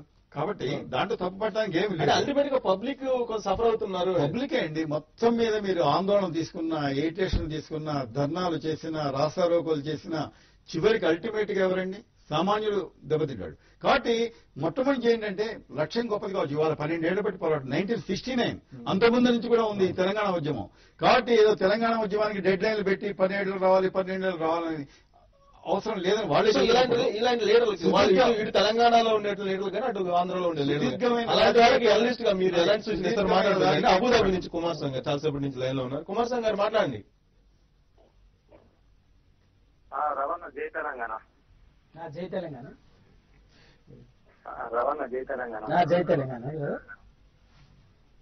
అన్నయ్య ఈరోజు చేసిన సమ్మెలు చాలా మటుకు అంత బాగానే ఉంది. కానీ కష్టమైన ఇంకా కొద్దిగా దానిని చేసుంటే చాలా బాగుందని మాకు అనిపిస్తుంది. మేము ఇక్కడ దుబాయ్ లో ఉండి మేము ఈ పనులు ఆ పనులు చేసుకుంటూ మాకు ఇది చూసేసరికి ఏంటంటే మేము కూడా అక్కడ ఉంటే మేము కూడా పోరాడుతుంటే మీతోటి అనే భావనలు మాకు మనసులో వస్తున్నాయి. ఏంటంటే తెలంగాణ తెలంగాణ అంటూ జరుపుకుంటూ మాలాంటి పేదలైన రాజకీయ నాయకులు మాలాంటి పేదలను ఇటు అటు వటాడిస్తుంటూ అన్ని విధాలుగా బీరాసులు మిడిల్ క్లాస్ వాళ్ళకి ఎవరైతే ఉంటారో వాళ్ళు చాలా ఇబ్బందులు పడే అవకాశాలు ఉన్నాయి. చేసే దానిని ఇంకా ఉద్ధృత చేస్తే చాలా బాగుంటది. అదే లగడపాటి గారు మాట్లాడారు. ఆయన మాట్లాడింది మీ అయ్యా సొత్తా హైదరాబాదు, అది మీ అయ్యా సొత్తా అంటే అతనే ఒక రాజకీయ నాయకుడు, అన్ని విధాలా చదువుకొని అంత బిజినెస్ మ్యాన్. ఒక మాట మిస్టేక్ అతను చేసినప్పుడు తెలంగాణ నుంచి ఎన్నో విషయాలు కూడా లాంటి విషయాలు వస్తాయి. అతను న్యూస్ లో నీ అయ్యా సొత్తా అనే మాట అది ఎంత పెద్ద మాట, దాంతో ఎంత ఉద్యోగం చేయొచ్చు. మేము మంచి వయసులో ఉన్న వాళ్ళము, మాకు లేదా లోపల మాకు ఆవేశం లేదా, మీరు ఆవేశంతో తప్పు చేస్తున్నారు. కుమారస్వామి గారు మాకు ఆవేశం వచ్చింది అనుకో ఎట్లా ఉంటది సార్? కుమారస్వామి గారు మీరు చెప్పేది వాస్తవము. ఇవాళ తెలంగాణ సమాజం ఉన్నటువంటి పరిస్థితి అది. నిజంగా మీరు ఎక్కడో ఉండి కూడా ఏదో ఒకటి తేలిపోవాలని కోరుకుంటున్నదే అదే తెలంగాణ ప్రజల ఆకాంక్షకు ప్రతిరూపం. అయితే లగడపాటి రాజగోపాల్ లాంటి వాళ్లకు ఉండేటువంటి ప్రయోజనాలు వేరు కాబట్టి అట్లాగే మాట్లాడతారు. కానీ ఇక్కడ మీరు ప్రస్తావించినందుకు దానికి సమాధానం చెప్పాల్సినటువంటి అవసరం అయితే ఉన్నది. హైదరాబాద్ మీ అయ్య సొత్తా అని చెప్పేసి ఆయన మాట్లాడింది అని చెప్పేసి అంటున్నారు కదా. ఖచ్చితంగా తెలంగాణ ప్రజలు ఇప్పుడే కాదు అనేక సందర్భాలు స్పష్టంగా అందరూ కూడా తెలంగాణ ఉద్యమకారులు, విశ్లేషకులు కూడా తెలంగాణ మేధావులు కూడా అనేక సందర్భాల్లో చెప్తున్నారు. ముమ్మాటికి తెలంగాణ 100% హైదరాబాదు తెలంగాణ ప్రజలదే, తెలంగాణ ప్రజలది. ఎందుకంటే తెలంగాణ ప్రజల రక్త మాంసాలతోటి చెమట చుక్కలతోటి వందల సంవత్సరాలుగా నిర్మితమైనది. అది హైదరాబాద్ ఖచ్చితంగా వాళ్ళకి హైదరాబాద్ లో భాగం ఉంటుంది, హక్కు ఉంటుంది. అయితే ఇంతకాలం ఉమ్మడి రాజధానిగా ఉంది కాబట్టి ఆయన మాట్లాడుతుండొచ్చు. కానీ హైదరాబాద్ మీద హక్కు ఎట్లా ఉంటది అన్నది ఇదే మహారాష్ట్ర నుంచి గుజరాత్ విడిపోయినప్పుడు ముంబై మీద కూడా ఇటువంటిదే మాట్లాడింది, ఇటువంటి చర్చనే వచ్చింది. ఏం జరిగింది? మహారాష్ట్రకే ముంబై ఉన్నది. రెండవది ఇదే మద్రాసు నుంచి అంటే ఇవాళ తమిళనాడు రాష్ట్రం నుంచి ఆంధ్ర అంటే తెలంగాణ ఆంధ్రప్రదేశ్ ఏర్పడక ముందు 53లో అంటే పొట్టి శ్రీరాములు గారి 53 రోజుల ఆమరణ నిరాహార దీక్ష ఫలితంగా ఏర్పడినట్టు కర్నూలు రాజధానిగా ఏర్పాటైనటువంటి ఆంధ్ర రాష్ట్రం కూడా ఆ రోజు కూడా అడిగారు మద్రాసు మాకు కావాలి అని చెప్పేసి, మద్రాసు ఉమ్మడిగా ఉండాలని రకరకాల వాదనలు వచ్చినాయి. కానీ అల్టిమేట్ గా కేంద్ర ప్రభుత్వము ఏదైతే మద్రాసుని తమిళనాడుతో ఉంచింది. ఇంకా వాస్తవంగా అయితే హైదరాబాదు విషయంలో మద్రాసు ఏదైతే ముంబై ఉన్నదో అటువంటి క్లెయిమ్ చేసే అవకాశం కూడా హక్కు కూడా లేదు. ఎందుకంటే అంతకంటే ముందే ఇది ఈ ప్రాంతానికి 200-300 సంవత్సరాలుగా హైదరాబాద్ ఒక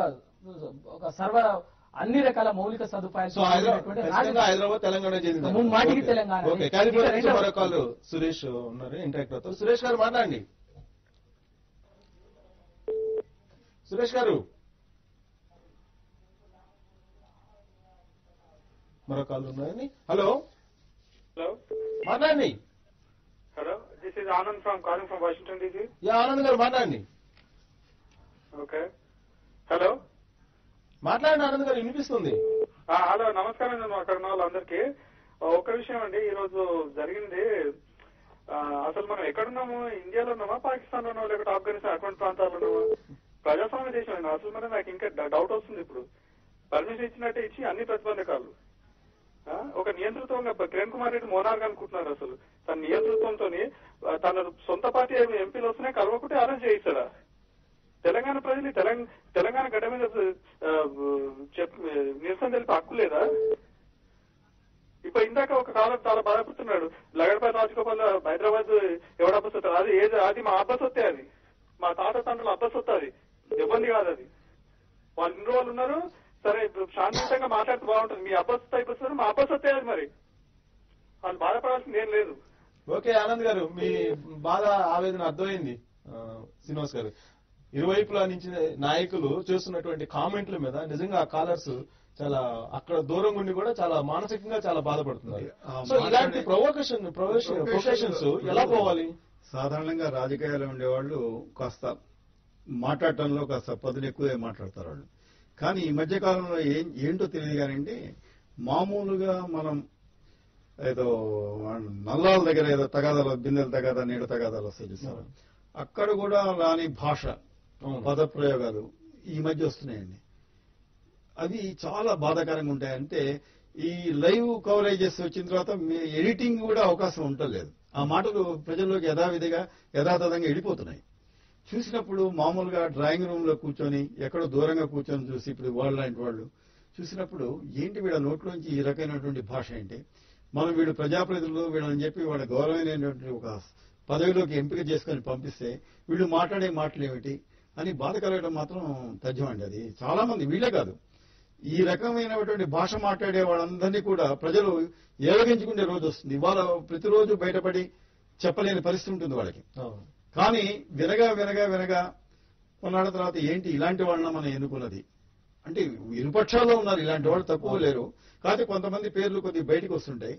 కానీ ఖచ్చితంగా ఒక నీచ సంస్కృతి వైపు మనం అడుగులేస్తున్నాం. పొలిటికల్ లీడర్లు అనేవాళ్ళు సమాజాన్ని ముందుకు మాట్లాడితే అలాంటి వాళ్ళు ఇలాంటి ప్రొవొకేషన్ కి చాలా ఉంటాయండి. చెప్పొచ్చు, ప్రొవొకేషన్ లో కూడా మాట్లాడే పద్ధతులు ఉంటాయి. కానీ రవి గారు మాట్లాడలేదు, చెప్తా ఓ విషయాన్ని చెప్పాల్సి చెప్పే పద్ధతులు ఉంటాయి.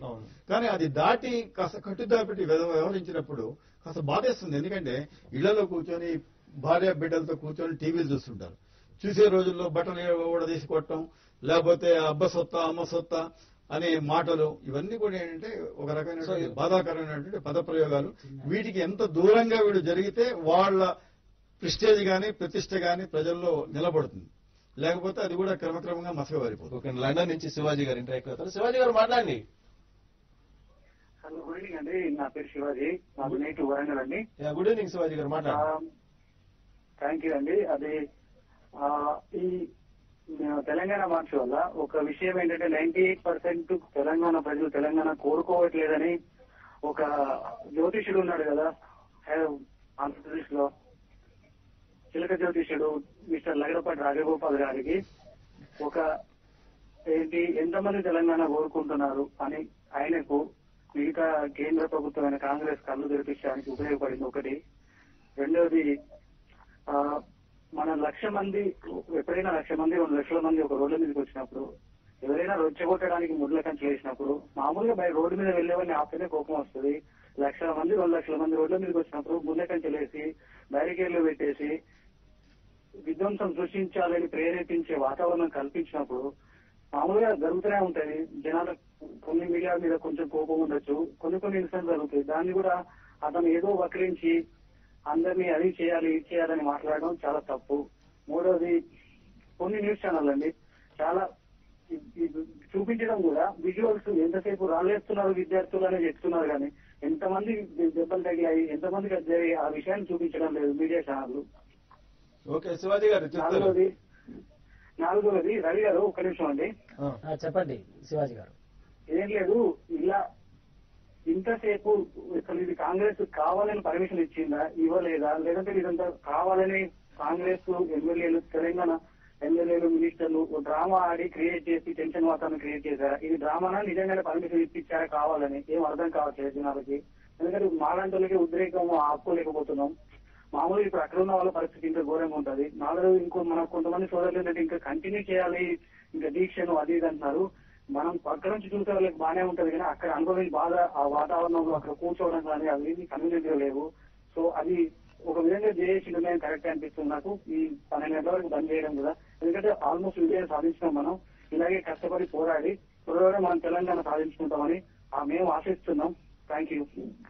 శివాజీ గారు, ఇప్పుడు లండన్ లో ఎక్కడ ఉన్నటువంటి మీకే అంత ఉక్రోషం ఉందంటే ఇవాళ ప్రత్యక్షంగా ఉద్యమంలో అక్కడ పాల్గొని ఈ పోలీసుల రిప్రెషన్ తట్టుకొని రైలు ఆపివేయటం కానీ, ఎక్కడికక్కడే చెక్ పోస్ట్ లో చెకింగ్లు పెట్టడం కానీ, ఫోటోలు పెట్టి ఈ ఫోటోలు ఎవరు లేకపోతే వాళ్ళని అక్కడి నుంచి వదిలేయటం కానీ, రకరకాల పద్ధతుల్లో ఒక కల్లోలిత ప్రాంతంలో ఏ విధంగానైతే ఒక యుద్ధ ప్రాంతంలో ఒక నిషిద్ధ ప్రాంతంలో ఎటువంటి ఆంక్షలు అయితే విధిస్తారో అటువంటి ఆంక్షల నేపథ్యంలో అక్కడికి ప్రజలు వచ్చారు.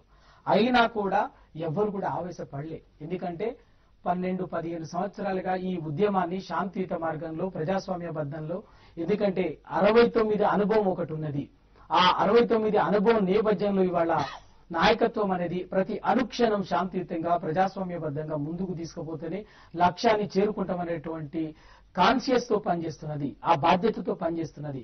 కానీ ఇవాళ ఎవరైతే ఈ సమస్యని పరిష్కరించాల్సినటువంటి కేంద్ర ప్రభుత్వాన్ని గాని రాష్ట్ర ప్రభుత్వాన్ని గాని ప్రజాస్వామ్యం అనే రాజ్యాంగం అనేటువంటి మాటలు వల్లించడమే తప్ప ఆ స్ఫూర్తి లేదు, ఆ బాధ్యత లేదు. ఎక్కడ కూడా అటువంటి నైతికత.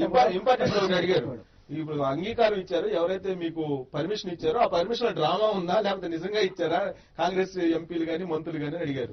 ఇందాకే వేరే ఒక కాలర్ దానికి కూడా నేను కొంత దీంట్లో సమాధానం వచ్చింది. వాస్తవంగా అది ఇప్పుడు నిన్నటి నుంచి ఈ రోజు వరకు జరిగినటువంటి నేపథ్యంలో పరిస్థితులు చూస్తుంటే ఇప్పుడు మిత్రుడు శివాజీ గారు వ్యక్తం చేసినటువంటి సందేహం నిజం అనిపిస్తున్నది. ఆ రోజు ఒప్పుకున్నది స్పష్టంగా నెక్లెస్ రోడ్ అని చెప్పిండ్రు. ఎటువంటి ఇంకేం లేదు, ర్యాలీలకు అనుమతి ఇవ్వమని చెప్పేసి చెప్పుండొచ్చు కాక. కానీ ఎప్పుడైతే రిటర్న్ ఫార్మాట్ కి వచ్చిందో రకరకాల షరతులు మాట్లాడటం మొదలుపెట్టి లౌడ్ స్పీకర్లు పెట్టొద్దన్నారు, ఇంకోటి పెట్టొద్దన్నారు.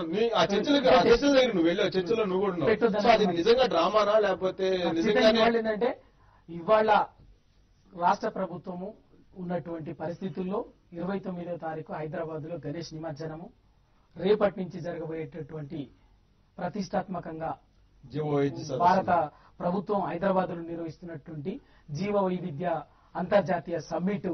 ఈ పరిస్థితులు ఏంటంటే ఏ మాత్రం కింద గింత అటు ఇటు అయినా కూడా ప్రజలు గనుక ఆగ్రహంతో వస్తే హైదరాబాద్ లో చాలా ఇబ్బంది ఉంటుంది అన్నటువంటి భయంతో వీళ్ళని ఒక పద్మవ్యూహంలో బంధించాలనేటువంటి పన్నాగంతో అనుమతి ఇచ్చినట్టుగా అనిపిస్తున్నది.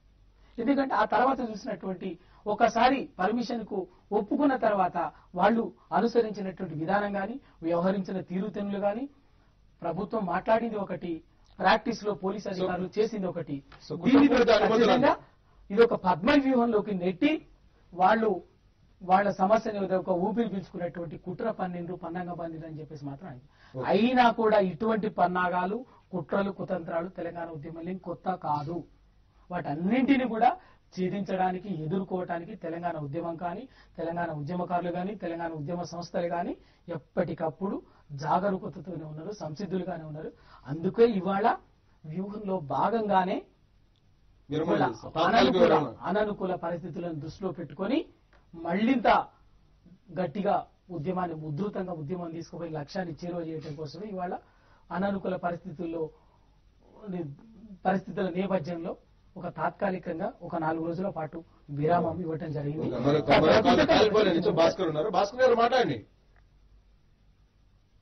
Bhaskar from California. మాట్లాడండి. I would like to thanks for TV5 and is a straight question to both of the guests. నేను తెలంగాణలో చదువుకున్నాను, ఉస్మానియా యూనివర్సిటీలో ఇంజనీరింగ్ చేశాను, అమెరికాలో ఉంటున్నాను.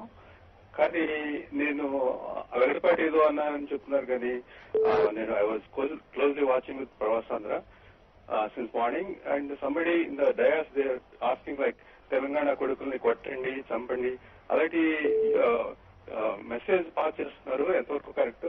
I would like to get answer from both the guest. ఇక్కడ చిన్న క్లారిటీ అండి. మీరు తెలంగాణ కొడుకుల్ని కొట్టండి చంపండి అనా మీ ఉద్దేశం? ఆంధ్ర కొడుకుల్ని కొట్టండి చంపండి అని మాట్లాడిందనా మీ ఉద్దేశం? ఆంధ్ర కొడుకులు సార్. అదే అందుకే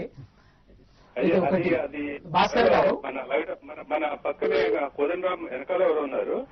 but the language what they use seems to be hurting the agitation. I support Telangana, but the people whoever is speaking is ridiculous. అయితే భాస్కర్ గారు మీరు చెప్పిన దాంట్లో నిర్వాహకులుగా ఎవరు కూడా అటువంటి భాష, ఉద్యమ నాయకులు గాని నిర్వాహకులు గాని ఎవరు కూడా అటువంటి భాషని ఉపయోగించలేదు. ఒకటి స్పష్టం. అక్కడ వచ్చినటువంటి వాళ్లలో ఉక్రోషము, అక్కడ ఉన్నటువంటి పరిస్థితులను దృష్టిలో పెట్టుకుని ఎవరైనా కొందరు ఏదైనా మాట్లాడి ఉండొచ్చు కాక, కానీ దానికి ఎప్పుడు కూడా ఉద్యమ నాయకులు కానీ ఉద్యమ సంస్థలు కానీ అటువంటి భాషని కానీ దాని కానీ మాట్లాడలేదు, మాట్లాడవు, ఎంకరేజ్ చేయడం. ఒక చిన్న క్లారిటీ, మేము ఆంధ్ర ప్రజలకు తెలంగాణ ఉద్యమం ఎప్పుడు వ్యతిరేకం కాదు. చాలా స్పష్టంగా చెప్తున్నాం. 15 సంవత్సరాలుగా ఈ మాట పదే చెప్తున్నాం. తెలంగాణ ఉద్యమము ఆంధ్ర ప్రజలకు వ్యతిరేకం కాదు. తెలంగాణని ఎవరైతే అడ్డం పడుతున్నారో, తెలంగాణని ఎవరైతే వ్యతిరేకిస్తున్నారో, తెలంగాణ పట్ల ఎవరైతే చులకన భావంతోటో లేకపోతే అవమానించే విధంగా, కించపరిచే విధంగా మాట్లాడుతున్నారో వాళ్ళని మాత్రమే ఉద్దేశించి ఏం చేసిన కామెంట్స్. మా నినాదం కూడా ప్రజలుగా విడిపోదాం, ప్రాంతాలుగా విడిపోదాం, ప్రజలుగా కలిసి ఉందామని చెప్పేసి చాలా స్పష్టంగా చెప్పారు. శ్రీనివాస్ గారు, ఇప్పుడు ఉన్న పరిస్థితుల్లో శాంతియుతంగా వీళ్ళు తెలంగాణ కానీ రెండు ప్రాంతాలు విడగొట్టడానికి పరిస్థితులు ఉన్నాయంటారా? ఒక చిన్న విషయం అండి, మీ ప్రవాసాంధ్ర కార్యక్రమం ముగింపు సమయం ఆసనమైంది కాబట్టి ఒక చిన్న విషయం చెప్పుకోవాలి. అమెరికాలోని వివిధ నగరాల నుంచి, లండన్ నుంచి, సౌదీ నుంచి రకరకాల కాలర్స్ ఫోన్లు చేశారు. వాళ్ళందరూ కోరుకుంటున్నది ఈ సమస్యకు ఒక సత్వర పరిష్కారం రావాలని. అది అలానే ఇవాళ ఇరు ప్రాంతాల్లో కూడా, ఇటు తెలంగాణలో అటు సీమాంధ్రలో కూడా ఏదో విధంగా దీనికి ఒక సత్వరం కాదు, వీలైతే ఇమీడియట్ గా ఏదైనా ఒక పరిష్కారం దొరికితే సమస్యలని, ఎందుకంటే వీళ్ళు విసిగిపోతున్నారన్నమాట. ఏ రోజుకు ఆ రోజు ఇప్పుడు మళ్ళీ 4-5 రోజులు ఆందోళన కార్యక్రమం పెట్టారు. దీనికి ప్రతిగా మళ్ళీ సీమాంధ్రలో వస్తాయి. ఎన్నేళ్లు ఇలా జనం భరించగలుగుతారు? కాబట్టి ఇవాళ బాధ్యత కలిగిన వాళ్ళు ఏంటంటే ఇవాళ కేంద్రంలో ఉన్న వాళ్ళు నిర్ణయం తీసుకోవాలి. వాళ్ళు ముందుకు వచ్చి వాళ్ళ సమస్యలు 100 ఉండొచ్చు కాక, సీమాంధ్ర నుంచి ఒత్తిళ్లు ఉన్నాయి, తెలంగాణ నుంచి ఒత్తిళ్లు ఉన్నాయి, ఎన్ని ఒత్తిళ్లు ఉన్నా సరే ప్రజలను దృష్టిలో పెట్టుకుని ప్రజలని ఇబ్బందులను దూరం చేయడానికి వీలుగా ఒక సత్తరు అటో ఇటో అది కూడా చాలా స్పష్టంగా చేస్తున్నాం. తెలంగాణకు అనుకూలంగా తీసుకుంటారా, వ్యతిరేకంగా తీసుకుంటారా? వ్యతిరేకింది. మొత్తానికి తెలంగాణ సమస్యలు పరిష్కరించాల్సిన గురుతర బాధ్యత మాత్రం వాళ్ళ భుజస్కంధాల మీద ఉంది. థ్యాంక్ యూ వెరీ మచ్ అండి. మీ అశోక్ వచ్చి మీ విలువైన సమయాన్ని హెచ్చించి ఎన్ఆర్ఎల్తో మీ అభిప్రాయం పంచుకున్నందుకు రవి గారు అలాగే శ్రీనివాస్ గారు థ్యాంక్ యూ వెరీ మచ్ అండి. ఇది వాటి ప్రవాసాంధ్ర కార్యక్రమం. నిజంగా తెలంగాణ సత్వర పరిష్కారం వస్తుందా రాదా అనేది వేచి చూద్దాం. రేపు మరో గెస్ట్ తో మళ్ళీ కలుసుకుందాం. చూస్తూనే ఉండండి టీవీ 5.